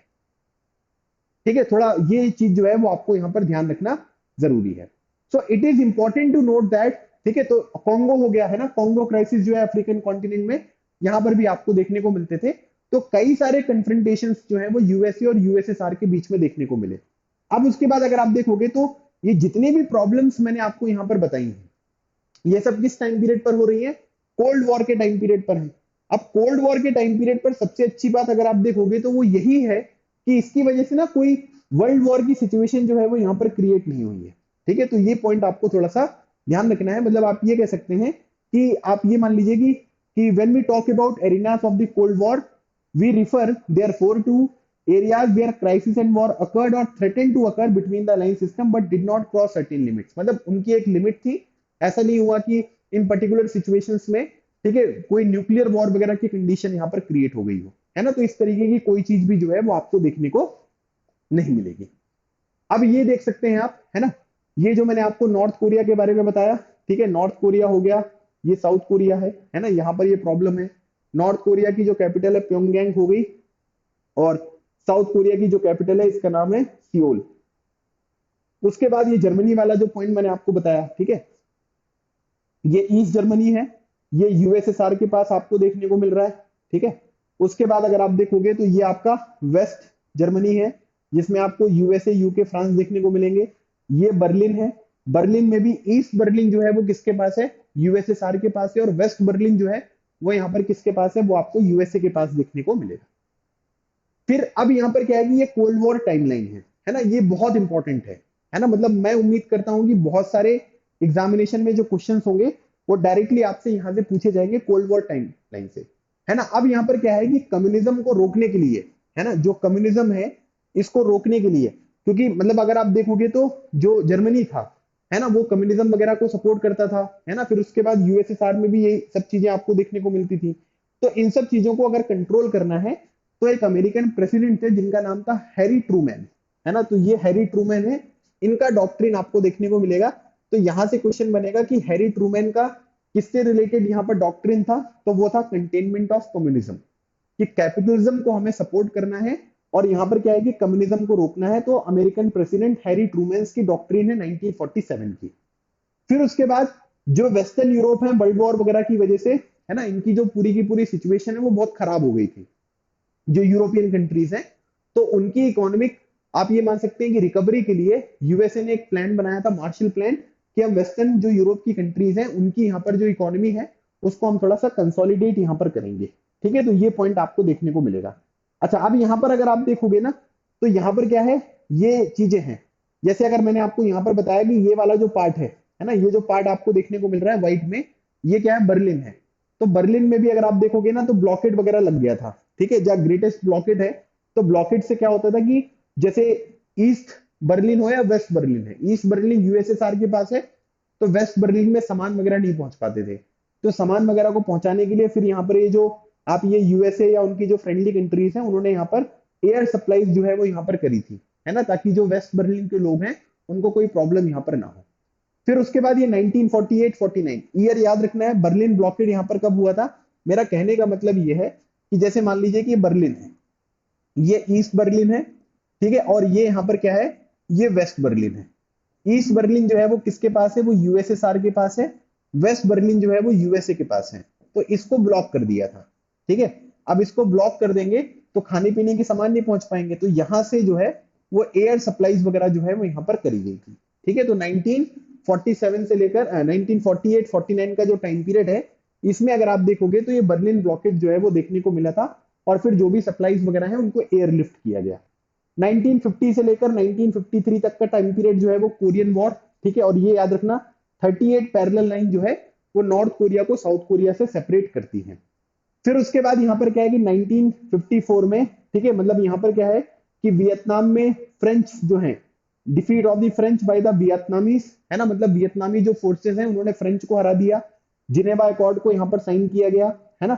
और उसी तरीके से अगर आप देखोगे तो ये है आपका नॉर्थ वियतनाम, ठीक है। आज के टाइम पीरियड पर आपको एक ही वियतनाम देखने को मिलेगा जिसकी कैपिटल क्या है, जिसकी कैपिटल है आपकी हनोई। लेकिन पहले यहाँ पर क्या था, ये नॉर्थ वियतनाम और साउथ वियतनाम, और इनके बीच में जो ये लाइन है ना, इसको हम क्या बोलते थे, 17 डिग्री लाइन बोलते थे, ठीक है। जैसे 38 parallel line north Korea south Korea के बीच में है, उसी तरीके से अगर आप देखोगे तो 17 डिग्री लाइन जो है वो किसके बीच में है, नॉर्थ वियतनाम और साउथ वियतनाम। अच्छा, अब ये जो South East Asian Treaty Organization है, सीएटो, इसका फॉर्मेशन कब हुआ था, 1954 में। नेटो का 1949 में, सीएटो का 1954 में, वॉर्सो पैक्ट का 1955 में। फिर उसके बाद अमेरिका ने वियतनाम में इंटरवेंशन करी थी, मतलब ये तो इनकी एक बहुत बड़ी मिस्टेक थी, है ना। 1954 से लेकर 75 तक अमेरिकन जो है वो आपको वियतनाम में यहाँ पर देखने को मिलेंगे, ठीक है। तो आप ये देख सकते हैं, ये नॉर्थ वियतनाम, ये साउथ वियतनाम, है ना। और नॉर्थ वियतनाम अगर आप देखोगे तो यहाँ पर क्या है, यहाँ पर यूएसएसआर का इन्फ्लुएंस आपको देखने को मिलेगा। साउथ वियतनाम में अगर आप देखोगे तो यहाँ पर यूएसए का इन्फ्लुएंस देखने को मिलेगा। तो इससे भी हमको एक बात ये समझ में आ रही है कि यहाँ पर भी कोल्ड वॉर कन्फ्रंटेशंस जो है वो देखने को मिलती हैं। फिर उसके बाद यहाँ पर क्या है कि 1955 में बगदाद पैक्ट, बगदाद जो है वो किसकी कैपिटल है, इराक की कैपिटल है। सेंट्रल ट्रीटी ऑर्गेनाइजेशन का एस्टेब्लिशमेंट यहाँ पर होता है। 1956 में सोवियत इंटरवेंशन जो है वो हंगरी में देखने को मिलेगा। हंगरी की कैपिटल है बुडापेस्ट। मैंने आपको बताया था ना कि कई लोग अपने अलायंस में कंट्रीज को शामिल करने के लिए वहां पर मिलिट्री इंटरवेंशन भी यहाँ पर करने लग गए। फिर 1961 में देखो पिग्स बे इन्वेजन मैंने आपको बताया था, है ना। फिर 1962 क्यूबन मिसाइल क्राइसिस आपको देखने को मिलेगी। और फिर उसके बाद डोमिनिकन रिपब्लिक जो है, एक आपको ये कंट्री देखने को मिलेगी, ठीक है, जिसके बारे में ये बात बताई गई है। अच्छा, मैं आप लोगों से एक क्वेश्चन यहाँ पर पूछूंगा, आप लोग उसका आंसर मुझे बताइएगा। आपसे मैं ये पूछ रहा हूँ, जैसे डी से हमने कंट्री देखी ना, डोमिनिकन रिपब्लिक, इसी तरीके से आप मुझे किसी और कंट्री का नाम बताइए, ठीक है, जो डी से यहाँ पर स्टार्ट होता है। ठीक है, याद रखिएगा, सिटी नहीं पूछ रहा हूं मैं आपसे कंट्री के बारे में पूछ रहा हूँ। जैसे डोमिनिकन रिपब्लिक जो कंट्री है, इसका नाम किससे स्टार्ट हुआ है, डी से। इसी तरीके से किसी दूसरी कंट्री का नाम आप मुझे बताइएगा, ठीक है, जिसका नाम डी से यहाँ पर स्टार्ट होता है।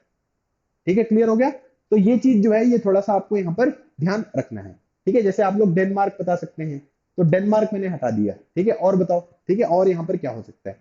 तो राइट आंसर क्या हो गया इसका, 1965 में ये चीजें देखने को मिली। बाकी फिर मैंने ये आपको मैप वगैरह जो है वो समझाया ही हुआ है ना, तो इसके बारे में भी थोड़ा सा ध्यान रखना है। बाकी अगर आप देखोगे तो ये मैप है ना। जैसे ये क्यूबा आपको देखने को मिलेगा, यहीं पर अगर आप देखोगे तो ये है डोमिनिकन रिपब्लिक, है ना। तो डोमिनिकन रिपब्लिक की जो कैपिटल है ये है, ठीक है, सेंटो डोमिनिगो, ठीक है। ये आपको सेंट्रल अमेरिकन कंट्री ही यहाँ पर देखने को मिलती है। फिर उसके बाद यहाँ पर क्या है कि 1968 में सोवियत जो यहाँ पर इंटरवेंशन है चेकोस्लोवाकिया में आपको देखने को मिलेगा, ठीक है। उसके बाद यहाँ पर क्या है कि 1972, ये दिस इज वेरी इंपॉर्टेंट, आपसे पूछा जाएगा कि यूएसए और चाइना के बीच में, ठीक है, जो भी यहाँ पर रिलेशन नॉर्मल हुए थे, तो इसमें एक बहुत इंपॉर्टेंट कंट्रीब्यूशन जो था वो रिचर्ड निक्सन का आपको देखने को मिलेगा, ठीक है। फोटो में आपके सामने रिचर्ड निक्सन है, यूएस के प्रेसिडेंट है। इन्होंने 1972 में जो है ये चाइना यहाँ पर विजिट किया था, ठीक है। ये ईयर याद रखिएगा, चाइना में विजिट किया था, ये याद रखिएगा। और इनका नाम रिचर्ड निक्सन है, ये आपसे पूछा जा सकता है। 1978-89 में, ठीक है, वियतनामीज इंटरवेंशन इन कंबोडिया, ठीक है। तो कंबोडिया में जो है वो वियतनाम ने इंटरवेंशन जो है वो यहाँ पर करी, ठीक है। तो ये कंबोडिया है, ठीक है, ये आप देख सकते हैं। और उसके बाद अगर अगला पॉइंट हम यहाँ पर देखेंगे तो ये बहुत इंपॉर्टेंट है कि सोवियत यूनियन मतलब यूएसएसआर की जो एंट्री है वो कहां पर हुई, वो आपको यहाँ पर अफगानिस्तान में देखने को मिलेगी, ठीक है। सोवियत यूनियन की एंट्री कहां पर हुई, अफगानिस्तान में। और यूएस ने, ठीक है, सोवियत यूनियन को अफगानिस्तान से भगाने के लिए तालिबान को सपोर्ट किया। और आज के टाइम पीरियड पर तालिबान ने उनको ही यहाँ पर परेशान करके रख दिया था। उसके बाद यहाँ पर क्या है कि 1985 में ये है मिखाइल गोर्बाचेव, ठीक है। तो मिखाइल गोर्बाचेव जो है ये आप याद रखिएगा, ये यूएसएसआर के लास्ट प्रेसिडेंट थे। और सबसे इंपॉर्टेंट बात, अभी 2022 में ही इनकी यहाँ पर डेथ हुई है, ठीक है, अगस्त या सितंबर मंथ में इनकी यहाँ पर डेथ हुई है। तो ये यूएसएसआर के आखिरी प्रेसिडेंट थे, ठीक है, ये भी आपको ध्यान रखना है। इसके बाद 1991 में यूएसएसआर का डिसइंटीग्रेशन यहाँ पर हो जाता है। और उसके बाद अगर आप देखोगे तो रशिया नाम की एक कंट्री निकलती है, जहां के पहले इलेक्टेड जो प्रेसिडेंट थे उनका नाम क्या था, उनका नाम था बोरिस येल्टसिन, ठीक है। तो ये हो गए आपके Boris Yeltsin, first elected president of Russia. Clear. चलिए भाई आगे बढ़ते हैं। 1989 में फॉल ऑफ द बर्लिन, ये है मिखाइल गोर्बाचेव। और उसके बाद यहाँ पर क्या है कि बर्लिन वॉल का फॉल आपको देखने को मिलेगा 1961 में, ठीक है, ये वॉल यहाँ पर बनी थी। और यूनिफिकेशन होता है जर्मनी का 1990 में, है ना। और 1991 में यूएसएसआर का डिसइंटीग्रेशन हो जाएगा और कोल्ड वॉर का जो टाइम पीरियड है वो यहाँ पर खत्म हो जाएगा। तो कई सारे इंपॉर्टेंट मैंने फैक्चुअल इन्फॉर्मेशन आपको यहाँ पर बताए, और कुछ चीजें मैंने आपको बताई कि ये बहुत ही ज्यादा इंपॉर्टेंट है ना। तो उन चीजों को जो है वो आपको बहुत अच्छी तरीके से ध्यान रखना है, क्योंकि उनके ऊपर पेपर में क्वेश्चन जरूर पूछे जाएंगे। अब हम बात करेंगे चैलेंज टू बाइपोलैरिटी, है ना। बाइपोलैरिटी का मतलब ये हुआ कि एक तरफ यूएसए एक तरफ यूएसएसआर। लेकिन अगर आप देखोगे तो ये जो पूरा का पूरा सिस्टम यहाँ पर बना था, इस सिस्टम के चैलेंज में भी, है ना, कई सारी इंपॉर्टेंट चीजें जो है वो निकलकर सामने आ रही थी, जिसमें से आपको एक इंपॉर्टेंट ऑर्गेनाइजेशन देखने को मिलेगा जिसका नाम है नॉन अलाइंड मूवमेंट। आपसे क्वेश्चन पूछा जा सकता है कि नैम का फुल फॉर्म बताओ, तो इसका नाम है नॉन अलाइनमेंट मूवमेंट। अब अगर आप देखोगे तो आपको एक बात ये समझ में आएगी कि यहाँ पर क्या है कि इसमें तीन इंपॉर्टेंट लीडर्स आपको देखने को मिलेंगे, है ना। मतलब स्टार्टिंग में अगर आपसे कोई पूछेगा कि नैम जब यहाँ पर स्टार्ट हुआ, ठीक है, तो उस टाइम पीरियड पर क्या है कि मतलब कौन से इंपॉर्टेंट जो लीडर्स हैं जिनका यहाँ पर एक इंपॉर्टेंट कंट्रीब्यूशन जो है वो देखने को मिलेगा, ठीक है। बाद में यहाँ पर क्या हुआ कि आप ये कह सकते हैं कि दूसरे जो लीडर्स हैं, ठीक है, वो भी यहाँ पर आपको देखने को मिले। लेकिन सबसे इंपॉर्टेंट पॉइंट यहाँ पर यह है कि शुरुआत में तीन इंपॉर्टेंट लीडर्स देखने को मिले। एक तो कौन है, इनका कंट्री याद रखना। आपकी सीयूईटी 2022 वाला जो एग्जामिनेशन था ना, उसमें इन्होंने क्या किया था मैं बता देता हूँ। यहाँ पर एक तरफ लिखा था लीडर्स, ठीक है, नेम लीडर्स की बात कर रहा हूं, और एक तरफ लिखा था कंट्री, ठीक है। यहाँ पर आपके चार पांच लीडर जो है उनके नाम लिख दिए, यहाँ पर चार पांच ऑप्शन दे दिए, और आपसे मैच का कॉलम वाला जो क्वेश्चन है वो यहाँ पर पूछ लिया, ठीक है। तो ऐसे क्वेश्चन यहाँ पर आपसे पूछे जा सकते हैं। अच्छा, इससे पहले आपको एक बात ये ध्यान रखना है कि ये जो पूरा नॉन अलाइनमेंट मूवमेंट था, ठीक है, इसकी जो एस्टेब्लिशमेंट है, इसके लिए एक इंपॉर्टेंट कॉन्फ्रेंस है, ठीक है, जो जगह का नाम है बैंडंग, जगह है इंडोनेशिया में। तो बैंडंग कॉन्फ्रेंस यहाँ पर हुई थी। सो बैंडंग कॉन्फ्रेंस में डिसाइड किया गया था कि नॉन अलाइनमेंट जैसा एक ऑर्गेनाइजेशन हम लोग यहाँ पर स्टेब्लिश करेंगे।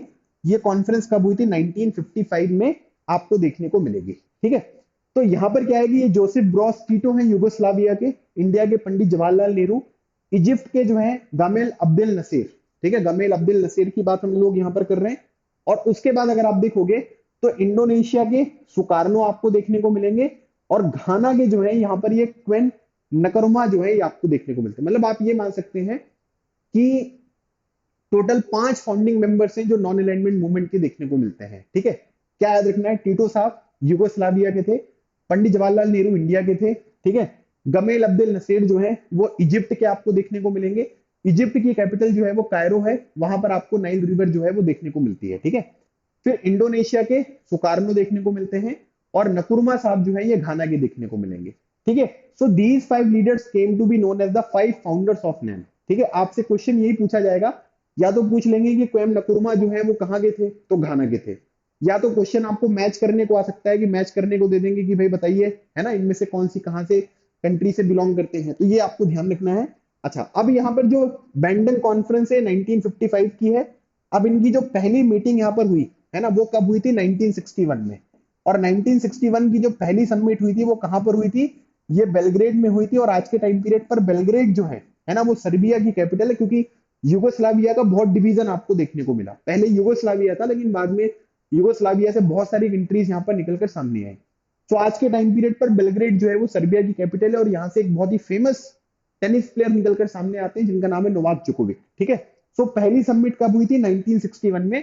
ये आपको यहाँ पर ध्यान रखना जरूरी है। अब उसके बाद अगर आप देखोगे तो स्टेब्लिशमेंट ऑफ नैम, तो यहाँ पर क्या है कि इसके लिए कुछ फैक्टर्स यहाँ पर आपको इंपॉर्टेंट देखने को मिलेंगे, है ना। ऐसा मतलब नहीं है कि बस लोगों ने सोचा कि चलो आज क्या करते हैं कि नैम का स्टेब्लिशमेंट कर देते हैं, तो नैम यहाँ पर आपको इसी तरीके से स्टेब्लिश देखने को मिलेगा, ठीक है। लेकिन अगर आप देखोगे तो यहाँ पर क्या है कि कुछ फैक्टर्स हैं। पहली बात यहाँ पर यह है कि इनके बीच में कॉपरेशन आपको देखने को मिला, ठीक है। फिर उसके बाद देखोगे तो growing cold war tension in its widening arenas, है ना, मतलब कोल्ड वॉर की वजह से बहुत सारी टेंशन हो रही थी, और अगर मान लीजिए कि हम किसी भी पर्टिकुलर पावर ब्लॉक को यहाँ पर ज्वाइन करते तो उसकी वजह से हम भी उस पर्टिकुलर टेंशन का यहाँ पर पार्ट बन जाते। और उसके बाद यहाँ पर क्या है कि बहुत सारी डीकोलोनाइज अफ्रीकन कंट्रीज निकलकर सामने आए, और यहाँ पर क्या है कि आप ये मान सकते हैं कि by 1960 there were 16 new African members in the United Nation, मतलब 1960 में करीब आपको 16 कंट्रीज ऐसी देखने को मिलेगी जिन्होंने यूनाइटेड नेशन को ज्वाइन किया। मतलब वो डीकोलोनाइज कंट्री थी, पहले वहां पर फ्रेंच या फिर ब्रिटिश जो कॉलोनी थी वो आपको देखने को मिलती थी। तो अब यहाँ पर क्या है कि इनको अभी अभी इंडिपेंडेंस यहाँ पर मिली है, अभी अपनी इंडिपेंडेंस को छोड़कर एक पर्टिकुलर सुपर ब्लॉक के साथ यहाँ पर एसोसिएट अगर हो जाएंगे तो इसकी वजह से तो और भी प्रॉब्लम्स आपको देखने को मिलेगी, ठीक है। तो ये पॉइंट जो है ये आपको थोड़ा सा ध्यान रखना है, समझना है, और इसीलिए मैंने ये चीज जो है वो आपके साथ यहाँ पर डिस्कस करी है। पहली मीटिंग है ना, यहाँ से आपसे क्वेश्चन पूछेंगे, है ना, कि भाई आप मुझे ये बताओ कि जो पहली मीटिंग यहाँ पर थी उसको नॉन अलाइनमेंट मूवमेंट के कितने जो मेंबर्स हैं उन्होंने अटेंड करी, तो टोटल 25 मेंबर्स ने इसको यहाँ पर अटेंड करी।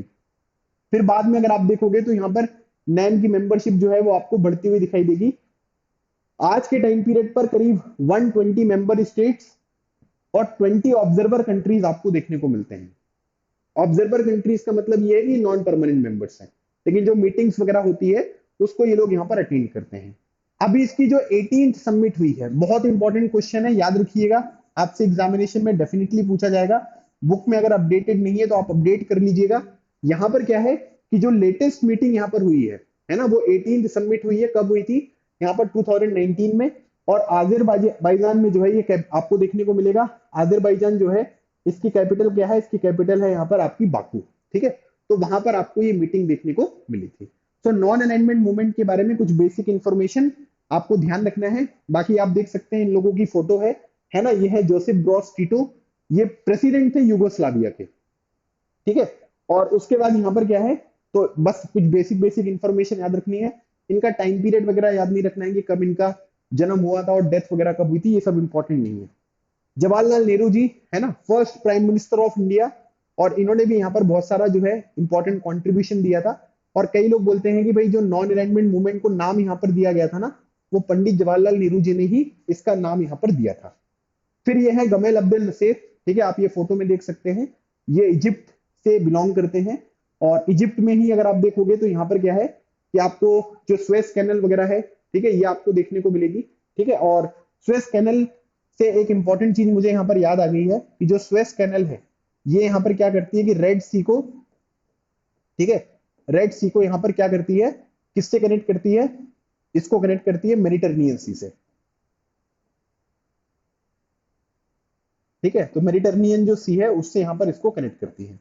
सुकार्नो जो है, ये आपसे क्वेश्चन ऐसे भी बन सकता है कि फर्स्ट प्रेसिडेंट ऑफ इंडोनेशिया, है ना, इंडोनेशिया के पहले जो प्रेसिडेंट हैं वो यहाँ पर कौन थे? तो ये थे सुकार्नो, ठीक है। तो ये आप देख सकते हैं।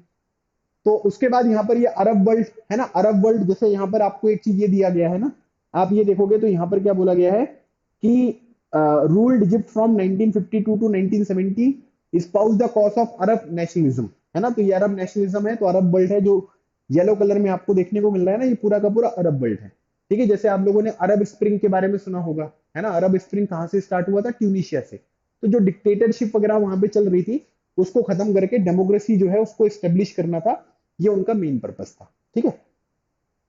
फिर ये है क्वेम नकुरमा, ठीक है, ये घाना के आपके पहले प्राइम मिनिस्टर देखने को मिलेंगे। आप मुझे ये बताइएगा, दो क्वेश्चन मैं आपसे पूछ रहा हूँ, ठीक है, दो क्वेश्चन पूछ रहा हूँ, और मैं चाहता हूँ कि आप लोग अगर इस सेशन को देख रहे हो, ठीक है, यहाँ तक पहुंच गए, तो आप मुझे इंडोनेशिया की कैपिटल बताना, क्योंकि नई कैपिटल बनी है, एग्जामिनेशन में आपसे पूछा जा सकता है, ठीक है।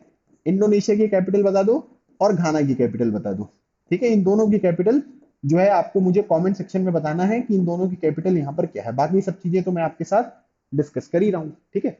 चलो अब हम बात करेंगे न्यू इंटरनेशनल इकोनॉमिक ऑर्डर। अच्छा, एक इंपॉर्टेंट एब्रीविएशन NIEO, है ना, आपसे पूछेंगे कि इसका फुल फॉर्म बताओ। एक क्वेश्चन यहाँ पर ये बनता है कि NIEO जो है इसका फुल फॉर्म बताइए, तो ये है, ठीक है, क्या है? New international economic order. अब उसके बाद अगर आप देखोगे तो यहाँ पर क्या है कि अगर आप नॉन अलाइनमेंट मूवमेंट में जो कंट्रीज हैं उनको देखते हैं, ठीक है, जो भी कंट्रीज हैं उनको देखोगे तो उनमें से ज्यादातर जो कंट्रीज है ना वो लीस्ट डेवलप्ड कंट्रीज हैं। देखो नॉन अलाइनमेंट मूवमेंट का एक बेसिक मतलब ये था कि भाई आप किसी अलायंस को ज्वाइन मत करो, है ना, आप किसी सुपर ब्लॉक को ज्वाइन मत करो, आप अपनी पॉलिसीज जो है वो यहाँ पर खुद बनाओ। लेकिन समय के साथ अगर आप देखोगे तो बहुत सारी कंट्रीज उसमें आपको ऐसी देखने को मिलेंगी, है ना, जो कैसी थी, जो लीस्ट डेवलप्ड कंट्रीज है। सो एलडीसी का फुल फॉर्म याद रखिएगा, लीस्ट डेवलप्ड कंट्रीज है। The challenge for most of the non-aligned was to be more developed economically and lift their people out of poverty, क्योंकि अब वो डीकोलोनाइज अभी लेटेस्ट में यहाँ पर हुई है, तो वहां पर क्या है कि उनकी जो ओवरऑल इकोनॉमी है ना, उसको भी अगर आप देखोगे तो बहुत अच्छी तरीके से रन नहीं कर रही है। बहुत सारे लोग पॉवर्टी में अपना जीवन यहाँ पर बिता रहे हैं।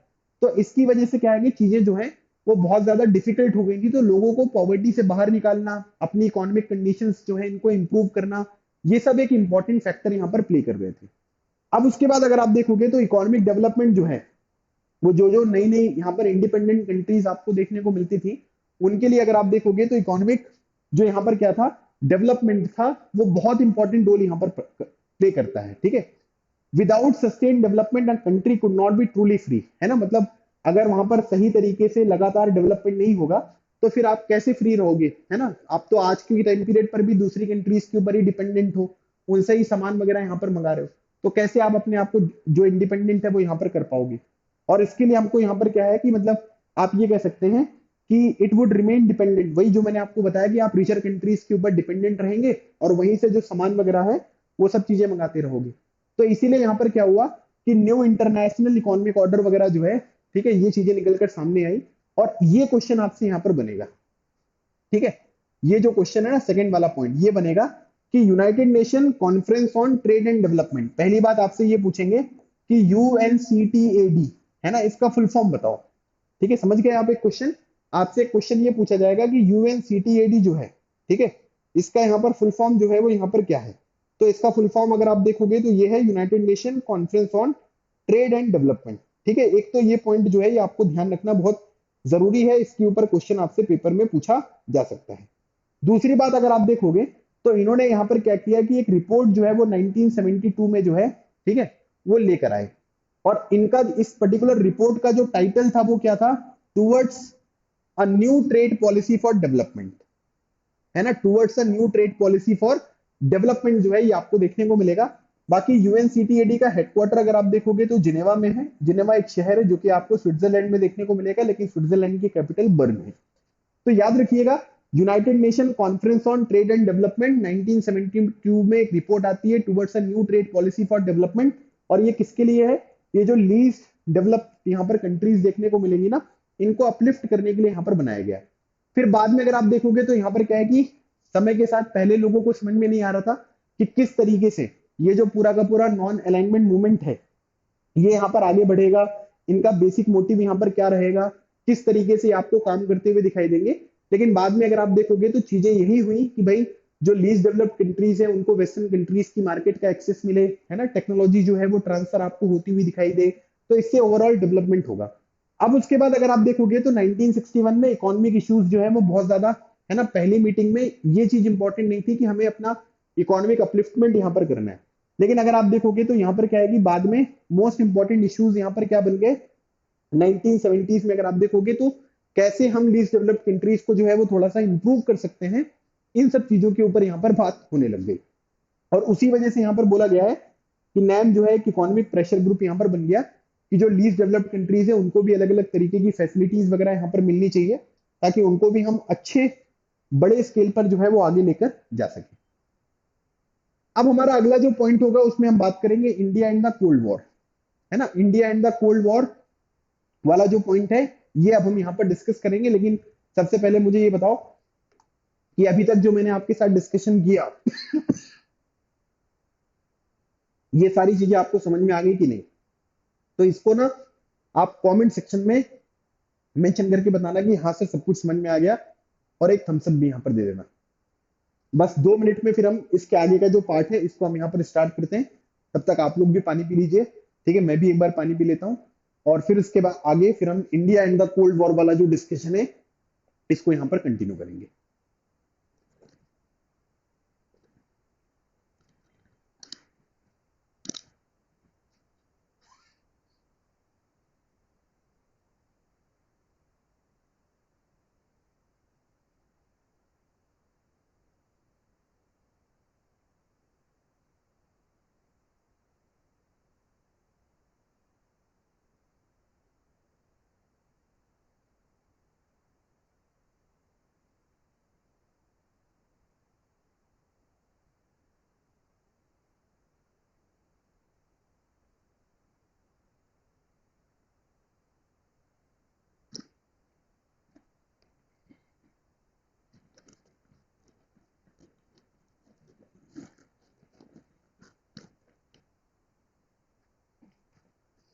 चलिए, तो अब हम यहाँ पर बात करेंगे कि इंडिया और जो कोल्ड वॉर का रिलेशन आपको देखने को मिलेगा, वो रिलेशन यहाँ पर किस तरीके से है। पहली बात अगर आप देखोगे तो यहाँ पर क्या है कि India response to the ongoing cold war was twofold, है ना। मतलब कि जो कोल्ड वॉर की सिचुएशन यहाँ पर चल रही थी, उसमें अगर आप इंडिया के रिस्पॉन्स को देखोगे तो वो दो फोल्ड यहाँ पर रिस्पॉन्स है। पहली बात यहाँ पर क्या है कि जो दो अलायंस यहाँ पर बने, इससे दूर रहना है, ठीक है। ना तो यूएसएसआर को ज्वाइन करना है, ना तो यूएसए को ज्वाइन करना है। दूसरी बात यहाँ पर क्या है कि मतलब जो न्यूली डीकोलोनाइज कंट्रीज हैं becoming part of these alliances, मतलब जो नई नई कंट्रीज यहाँ पर इंडिपेंडेंट हो रही थी, है ना, उन कंट्रीज को भी यहाँ पर गाइड करना कि भाई आप ये जो पूरा का पूरा बाइपोलर वर्ल्ड यहाँ पर बन गया है, इसके अलायंस को ज्वाइन मत करो, ठीक है। और इसी वजह से अगर हम देखेंगे तो इंडिया की जो यहाँ पर पॉलिसी है वो ना तो नेगेटिव है ना तो पैसिव है ना। कई सारे लोग यहाँ पर ये बोलते हैं कि नॉन अलाइनमेंट का मतलब, जैसे नेहरू जी ने पूरी दुनिया को ये बात यहाँ पर बताई है कि आप ये मत सोचना कि हम अलाइन नहीं हो रहे ना तो यूएसए के साथ ना तो यूएसएसआर के साथ, इसका मतलब ये है कि हम भाग रहे हैं, ठीक है। तो उन्होंने पूरी दुनिया को इस बात के बारे में बताया है कि अगर आप ये समझ रहे हो कि नॉन नॉन अलाइनमेंट जो है वो पॉलिसी ऑफ फ्लीइंग अवे है, तो ऐसा बिल्कुल नहीं है, ठीक है। तो ये पॉइंट आपको ध्यान रखना है कि इंडिया ने दो तरीके से काम किया, कि ना तो यहाँ पर क्या है कि हम उस अलायंस को ज्वाइन करेंगे, और हमने किसी को जबरदस्ती नहीं करी है, लेकिन हम लोगों को ये गाइड कर रहे थे कि आप भाई आप भी इस पर्टिकुलर अलायंस को यहाँ पर जो है वो ज्वाइन ना करो। और उसके बाद यहाँ पर ये बोला जाता है कि non alignment was not as some suggest a noble international cause which had little to do with the India's real interest। मतलब आप ये कह सकते हैं कि आप ये मान सकते हैं कि कई लोग ये बोलते हैं कि इंडिया के जो इंटरेस्ट है उसको यहाँ पर फुलफिल नहीं करेंगे, है ना, which had little to do with the India's real interest। लेकिन आप ये कह सकते हैं कि जो हमारा नॉन अलाइनमेंट वाला पोस्चर है ना, जो हमने नॉन अलाइनमेंट वाली पॉलिसी यहाँ पर अप्लाई करी है, उससे अगर हम देखेंगे तो हमको करीब दो तरीके से यहाँ पर फायदे हो सकते हैं। पहला अगर आप देखोगे तो यहाँ पर क्या है कि आप इंटरनेशनल जो यहाँ पर डिसीजंस हैं, कोई भी डिसीजन अगर आप देखोगे तो आप कैसे डिसीजन यहाँ पर ले सकते हो जो हमारे लिए यूजफुल है ना। मतलब कि सुपर पावर्स या उनके हिसाब से हम डिसीजन नहीं लेंगे, है ना। जैसे मान लीजिए कि अगर हमने यूएसए का हम एलाइज यहाँ पर बन गए होते, ठीक है, तो अब यूएसए अगर कोई डिसीजन करवाना चाहता, ठीक है, या चाहता कि भाई ये लोग हमारे, है ना, सपोर्ट में जो है वो यहाँ पर वोटिंग करें, तो लोग उसको सपोर्ट करना पड़ता है ना, क्योंकि आप उनके अलाइज हो। लेकिन अब हम अपने इंटरेस्ट के हिसाब से जो है वो यहाँ पर काम कर सकते हैं कि किस तरीके से हमको काम करना है। जैसे रशिया वाले केस में भी अगर आप देखोगे तो हमारे लिए क्या चीज जरूरी है, हमारे लिए चीजें कौन सी बेनिफिशियल है, उसके अकॉर्डिंग हमने यहाँ पर काम किया है। सेकंड, अगर आप देखोगे तो यहाँ पर क्या होता है कि हमने एक सुपर पावर को दूसरे सुपर पावर से बैलेंस किया है। अगर मान लीजिए कि यूएसएसआर, है ना, जो अब रशिया यहाँ पर बन गया है, अगर वो यहाँ पर क्या करता है कि हमके हमारे खिलाफ जो है वो कुछ काम यहाँ पर कर रहा है, ठीक है, तो हम क्या करेंगे, यूएसए के पास चले जाएंगे एंड वाइस वर्सा। तो उससे क्या होता है कि हम चीजों को जो है वो थोड़ा सा, अगर कोई भी सुपर पावर हमारे ऊपर किसी भी तरीके से, है ना, कोई भी यहाँ पर क्या बना रहा है, ठीक है, प्रेशर बना रहा है, तो दूसरे के साथ हम उसको न्यूट्रल यहाँ पर कर देंगे, इसमें कोई प्रॉब्लम यहाँ पर नहीं आएगी, ठीक है। और कई बार क्या होता है कि कई लोग बोलते हैं कि नॉन अलाइनमेंट की वजह से इंडिया को क्रिटिसाइज भी यहाँ पर किया जाता है। मैंने आपको दो तरीके यहाँ पर बताए जिससे इंडिया को फायदा होगा, कि भाई पहला तो अपने सेल्फ इंटरेस्ट को फुलफिल करना, है ना, किसी पर्टिकुलर कंट्री के बिहाफ में जो है वो वोटिंग नहीं कर रहे हैं, हम अपने हिसाब से देख रहे हैं कि हमें कैसे वोटिंग करनी है। दूसरी बात, हम एक सुपर पावर को दूसरे सुपर पावर से न्यूट्रल यहाँ पर कर सकते हैं, ठीक है। अब यहाँ पर क्या होता है कि जो इंडिया की पॉलिसी है नॉन अलाइनमेंट की, उसका क्रिटिसिज्म भी यहाँ पर किया जाता है, ठीक है। मतलब यहाँ पर बोला जाता है कि भाई अनप्रिंसिपल्ड है ना। मतलब आप ये कह सकते हैं कि आप यहाँ पर नेशनल इंटरेस्ट को जो है परस्यू करने के लिए, तो यहाँ पर यह भी बोला जाता है कि कई सारे जो क्रूशियल यहाँ पर इंटरनेशनल इश्यूज होते हैं, ठीक है, जहां पर आपको स्टैंड लेना चाहिए, वहां पर इंडिया क्या कर देता है कि वहां पर स्टैंड नहीं ले पाता। क्यों? क्योंकि नॉन अलाइनमेंट की बात यहाँ पर हो रही है, ठीक है। जैसे अगर आप रशिया यूक्रेन में भी अगर आप देखोगे तो रशिया को कभी भी इंडिया ने डायरेक्टली यहाँ पर नहीं बोला है, हमेशा ये बोला है कि जो भी एग्रेसर है ना, उनको मिलकर जो है वो बातचीत करके हमें इस प्रॉब्लम का सॉल्यूशन निकालना चाहिए, वॉर से कुछ नहीं होने वाला है, ठीक है। हम इसी तरीके से करते हैं। तो कई लोग बोलते हैं कि नॉन अलाइनमेंट की वजह से जो भी यहाँ पर क्रूशियल इंपॉर्टेंट इश्यूज हैं, उसमें अगर आप देखोगे तो इंडिया जो है वो यहाँ पर क्या होता है कि अच्छी तरीके से डिसीजन जो सही होना चाहिए वो नहीं ले पाता है। और उसके बाद अगर आप देखोगे तो यहाँ पर क्या होता है कि कई लोग बोलते हैं कि एक तरफ तो आप बोलते हो कि हम नॉन अलाइनमेंट वाली चीज है ना, हम किसी की तरफ यहाँ पर अलाइन नहीं होंगे, लेकिन वहीं पर आप कॉन्ट्रडिक्शन भी दिखाते हो, है ना। जैसे यहाँ पर क्या बोला गया कि कॉन्ट्रडिक्शन कैसे, जैसे इन्होंने ये बोला कि जो ये बोलते हैं ना कि आप कॉन्ट्रडिक्टरी पोस्चर यहाँ पर दिखाते हो, तो हमने ये बोला था कि भाई हम यूएसए हो गया, है ना, या यूएसएसआर, ठीक है, इनके साथ जो है वो कुछ भी यहाँ पर अलाइन नहीं रहेंगे। लेकिन कई लोग बोलते हैं कि 1971 में, है ना, यूएसएसआर के साथ हमने क्या किया था, फ्रेंडशिप ट्रीटी जो है वो यहाँ पर साइन करी थी। क्वेश्चन बनेगा यहाँ से, है ना, कि कब साइन करी थी, 1971 में साइन करी थी। कितने साल के लिए साइन करी थी, 20 ईयर्स के लिए। बाद में फिर 1991 में हमने इसको रिन्यू भी कर लिया। 1971 में जब इसको साइन किया गया था, तो इसके पीछे रीजन है, क्योंकि 1971 में हम पाकिस्तान के साथ लड़ाई कर रहे थे। ये यूके हो गए, है ना, यूएसए, ये हमारे ऊपर अटैक करने आ रहे थे।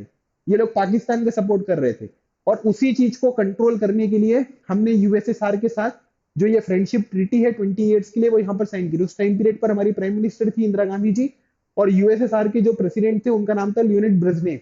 उनके बीच में हमने ये साइन किया। तो अब ये लोग ये क्रिटिसाइज यहाँ पर ये करते हैं कि एक तरफ तो आप ये कह रहे थे कि नॉन अलाइनमेंट है, और दूसरी तरफ यहाँ पर क्या है कि दूसरी तरफ जो है वो फ्रेंडशिप ट्रीटी आप यहाँ पर साइन कर रहे हो। तो इंडिया जो है इसमें बोलता है कि India needed diplomatic and possibly military support during the Bangladesh crisis, है ना। तो अगर मान लीजिए कि हम यूएस को और यूके को यहाँ पर कंट्रोल करना चाहते हैं, हम ये चाहते हैं कि हमारा कोई नुकसान जो है वो यहाँ पर ना बने, तो ये चीज जो है ये बहुत इंपॉर्टेंट हो जाती है कि यूएसएसआर के साथ हम चीजों को बैलेंस करें। बिकॉज जो दो पॉसिबल तरीके मैंने बताए थे ना जिससे इंडिया को बेनिफिट हो सकता है, तो अगर मान लीजिए कि कोई हमारे ऊपर जो है वो प्रेशर बना रहा है, तो हम क्या करेंगे, दूसरे सुपर पावर की मदद से उसको यहाँ पर कंट्रोल करेंगे। ठीक है, तो ये पॉइंट जो है ये आपको यहाँ पर समझना बहुत जरूरी है। ठीक है, क्लियर हो गया। चलिए, तो ये पूरा का पूरा चैप्टर है जिसमें आपको अलग अलग तरीके की चीजें बताएगी। मैंने आपको वो सारे पॉइंट्स यहाँ पर पढ़ाए हैं, ठीक है, जो आपको पता होना बहुत जरूरी है, क्योंकि इसी से फिर क्या होगा कि अलग अलग तरीके के जो क्वेश्चन है वो आपके बोर्ड एग्जामिनेशन में भी पूछे जाएंगे, और आपके सीयूटी एग्जामिनेशन में भी आपने देखे होंगे कि अलग अलग तरीके की चीजें यहाँ पर पूछी गई हैं। और मैंने आपको बॉक्स वगैरह के बारे में जो टेबल्स वगैरह वाली इंफॉर्मेशन होती है वो सब चीजें मैंने आपको यहाँ पर बताई हैं। शॉर्ट में मैंने आपके साथ डिस्कस किया, बिकॉज ये हमारा वन शॉट रिवीजन है। जो इसका कॉम्प्रिहेंसिव वीडियो होता है, ठीक है, जो हम किस में डिस्कस करते हैं, ठीक है, हमारे मतलब आप ये मान लीजिए कि उसमें आप जैसे हर एक चीज को जो है वो बहुत कॉम्प्रिहेंसिव मैनर में पढ़ाना, है ना, वो वन शॉट रिवीजन में तो पॉसिबल होता नहीं है। तो अगर आप उस तरीके से पढ़ाई करना चाहते हैं तो डिस्क्रिप्शन में आपको कुछ इंपॉर्टेंट लिंक्स मिलेंगे, आप उनको जरूर गो थ्रू करें, है ना। और सुपर ग्रेड्स के साथ अपनी सीवीटी की प्रिपरेशन अगर आप स्टार्ट करोगे तो उससे आपको बहुत बेनिफिट यहाँ पर होगा। थ्योरी के साथ ही साथ मॉक टेस्ट, प्रैक्टिस क्वेश्चन, बहुत सारी चीजें आपको मिलेगी जिससे आप अपने एग्जामिनेशन के लिए बहुत अच्छे से प्रिपेयर हो पाएंगे। ठीक है, चलिए, यहां से भी क्वेश्चन बनेंगे। आर्म्स कंट्रोल ट्रीटीज अगर आप देखेंगे तो आपकी बुक के लास्ट में एक पेज में ये अलग अलग तरीके की आर्म्स कंट्रोल ट्रीटी है, क्योंकि इन्होंने ये मना कर दिया था कि भाई हम जो न्यूक्लियर वेपन्स है, चाहे वो यूएसए है चाहे यूएसएसआर हो, उन्होंने मना कर दिया था कि हम लोग क्या करेंगे कि जो ये आर्म्स कंट्रोल है इनके लिए ट्रीटीज बनाएंगे, बिकॉज हम न्यूक्लियर वेपन्स को जो है वो यहाँ पर क्या करेंगे, खत्म नहीं करेंगे। ठीक है, तो इसके लिए पहली ट्रीटी है लिमिटेड टेस्ट मैन ट्रीटी। अब क्या क्या याद रखना है वो मैं आपको बता रहा हूँ। पहली बात, एलटीबीटी का फुल फॉर्म बताओ। ठीक है, एलटीबीटी का फुल फॉर्म है लिमिटेड टेस्ट मैन ट्रीटी। दूसरी बात ये पूछेंगे कि ये फोर्स में कब आई, 1963। 1963 में ही साइन हुई थी, 1963 में ही जो है ये फोर्स में आ गई। किनके बीच में साइन करी गई, यूएसए, यूके और यूएसएसआर। ठीक है, यूएसए, यूके और यूएसएसआर के बीच में एलटीबीटी साइन करी गई। इसका बेसिक एम यहाँ पर क्या था कि भाई एटमॉस्फेयर में, वाटर में, है ना, मतलब एटमॉस्फेयर में, अंडर वाटर और आउटर स्पेस में हम न्यूक्लियर वेपन्स को टेस्ट नहीं करेंगे। एलटीबीटी 1963, यूएस, यूके, यूएसएसआर, और जो पहला पॉइंट है ना, कि एटमॉस्फेयर में, under water and outer space में हम लोग न्यूक्लियर वेपन को टेस्ट नहीं करेंगे। फिर उसके बाद है न्यूक्लियर नॉन प्रोलिफरेशन ट्रीटी। अब इसमें कुछ चीजें आपको ध्यान रखना है, मैं यहीं पर बेसिक लिख देता हूं। पहली बात, इसको साइन कब किया गया, इसको साइन किया गया 1968 में। ठीक है, उसके बाद ये इफेक्ट में यहां पर कब आई, इफेक्ट में आई 1970 में। ठीक है, उसके बाद एक डेट आपको याद रखनी है, 1 जनवरी 1967। इसमें यह बोला गया कि जिन कंट्रीज ने 1 जनवरी 1967 से पहले न्यूक्लियर टेस्ट यहां पर किए होंगे, है ना, उन्हीं कंट्रीज को हम यहाँ पर न्यूक्लियर कैपेबल मानेंगे। मतलब कि जो परमानेंट 5 कंट्रीज हैं वही केवल न्यूक्लियर कैपेबल हैं, बाकी कंट्रीज न्यूक्लियर कैपेबल नहीं होंगी। लेकिन इंडिया ने यहाँ पर क्या किया कि इसको बिल्कुल रिजेक्ट कर दिया, है ना, कि भाई हमने भी तो 1974 में न्यूक्लियर टेस्ट किया था। ठीक है, 1998 का हमारा सक्सेसफुल न्यूक्लियर टेस्ट भी आपको देखने को मिलेगा पोखरण में, है ना। तो यहाँ पर क्या है, इसी वजह से यहाँ पर क्या है कि इंडिया जो है इसको थोड़ा डिस्क्रिमिनेटरी यहाँ पर मानता है, और इंडिया ने न्यूक्लियर नॉन प्रोलिफरेशन जो ट्रीटी है उसको यहाँ पर साइन नहीं किया है। ठीक है, तो ये डेट वगैरह याद रखिएगा, 1 जनवरी 1967 आपको थोड़ा सा ध्यान रखना जरूरी है, बाकी सब चीजें मैंने आपको यहाँ पर बता दी है। फिर उसके बाद है सॉल्ट वन, ठीक है। अब देखो सॉल्ट वन में आपको क्या क्या याद रखना है। इसमें एक तो पहली बात तो ये ध्यान रख लेना, एंटी बैलिस्टिक मिसाइल ट्रीटी है ना। एंटी बैलिस्टिक मिसाइल ट्रीटी जो है ये किसके किसके बीच में है, ये यूएसए एंड यूएसएसआर के बीच में है। जो जो मैं लिख रहा हूं केवल उतना याद रखिएगा, ठीक है, आपके competitive examination point of view से। So anti ballistic missile treaty USA USSR, और ये कब साइन हुई थी, 1972 में इसको साइन किया गया था। अब एक चीज आप यहां पर ये ध्यान रखना, बहुत ही इंपॉर्टेंट है, याद करने का इससे अच्छा तरीका आपको नहीं मिलेगा, ठीक है। पहली बात यहां पर है strategic arm limitation talk number 1, उसके बाद strategic arm limitation talk number 2, ठीक है। ये जो पर्टिकुलर ट्रीटी है ये कब साइन हुई, 1972 में। ये ट्रीटी कब साइन हुई, 1979 में। ऐसे ही याद रखोगे तो आपको लंबे टाइम तक याद रहेगा और आपको कोई परेशानी नहीं होगी, ठीक है। सॉल्ट वन और ये हो गया सॉल्ट टू। सबसे पहली बात यहां पर करेंगे, ठीक है, जॉर्ज H.W. बुश, ठीक है। मैं यहां पर क्या लिख रहा हूं, मैं यहां पर लिख रहा हूं बुश। यहां पर भी मैंने क्या लिखा भाई, यहां पर भी अगर आप देखोगे, नहीं यहां पर जैसे मान लीजिए कि ये लीडर की बात कर रहे हैं हम ना अभी, तो अगर हमने यहां पर देखेंगे तो यहां पर ये लीडर हो गए आपके, यहां पर जो लीडर है इनका नाम क्या है, ब्रेजनेव, है ना। जैसे अगर आप देखोगे तो ये लियोनिड ब्रेजनेव है ना, जिन्होंने फ्रेंडशिप ट्रीटी साइन करी थी इंडिया के साथ, ये ब्रेजनेव यहां पर हो गए। और यहां पर भी अगर आप देखोगे तो यहां पर भी कौन है, यहां पर भी ब्रेजनेव है, दोनों कॉमन हो गए। अब उसके बाद ये जो लीडर आपको देखने को मिलेंगे ये कहां के हैं, ये हैं आपके यूएसएसआर के। अब इनके साथ यहां पर कौन है भाई, यहां पर अगर आप देखेंगे तो यह है रिचर्ड निक्सन। क्यों, क्योंकि 1972 में रिचर्ड निक्सन ने चाइना को ट्रेवल किया था। और यहां पर जो है, यहां पर आपको कौन देखने को मिलेंगे, जिमी कार्टर। तो ये हो गए आपके जिमी कार्टर। अब आपको ना इस पूरी स्लाइड में अगर आप देखोगे तो आपको दो तीन चीजें याद रखनी है। Anti ballistic missile USA USSR 1972, SALT one, SALT का full form strategic arm limitation talk, ठीक है, 1 1972, 2 1979। यूएसएसआर की तरफ से जो रिप्रेजेंटेटिव है वो दोनों सेम है, लियोनिड ब्रेजनेव, लियोनिड ब्रेजनेव। यहां पर कौन है, रिचर्ड निक्सन, यहां पर कौन है, जिमी कार्टर, है ना। नीचे वाले जो है यूएस के, ऊपर वाले यूएसएसआर के। क्लियर। अब अगली बात देखो, ये है आपका सॉल्ट टू। वही चीज जो मैंने आपको बताई है वो आपको देखने को मिलेगा।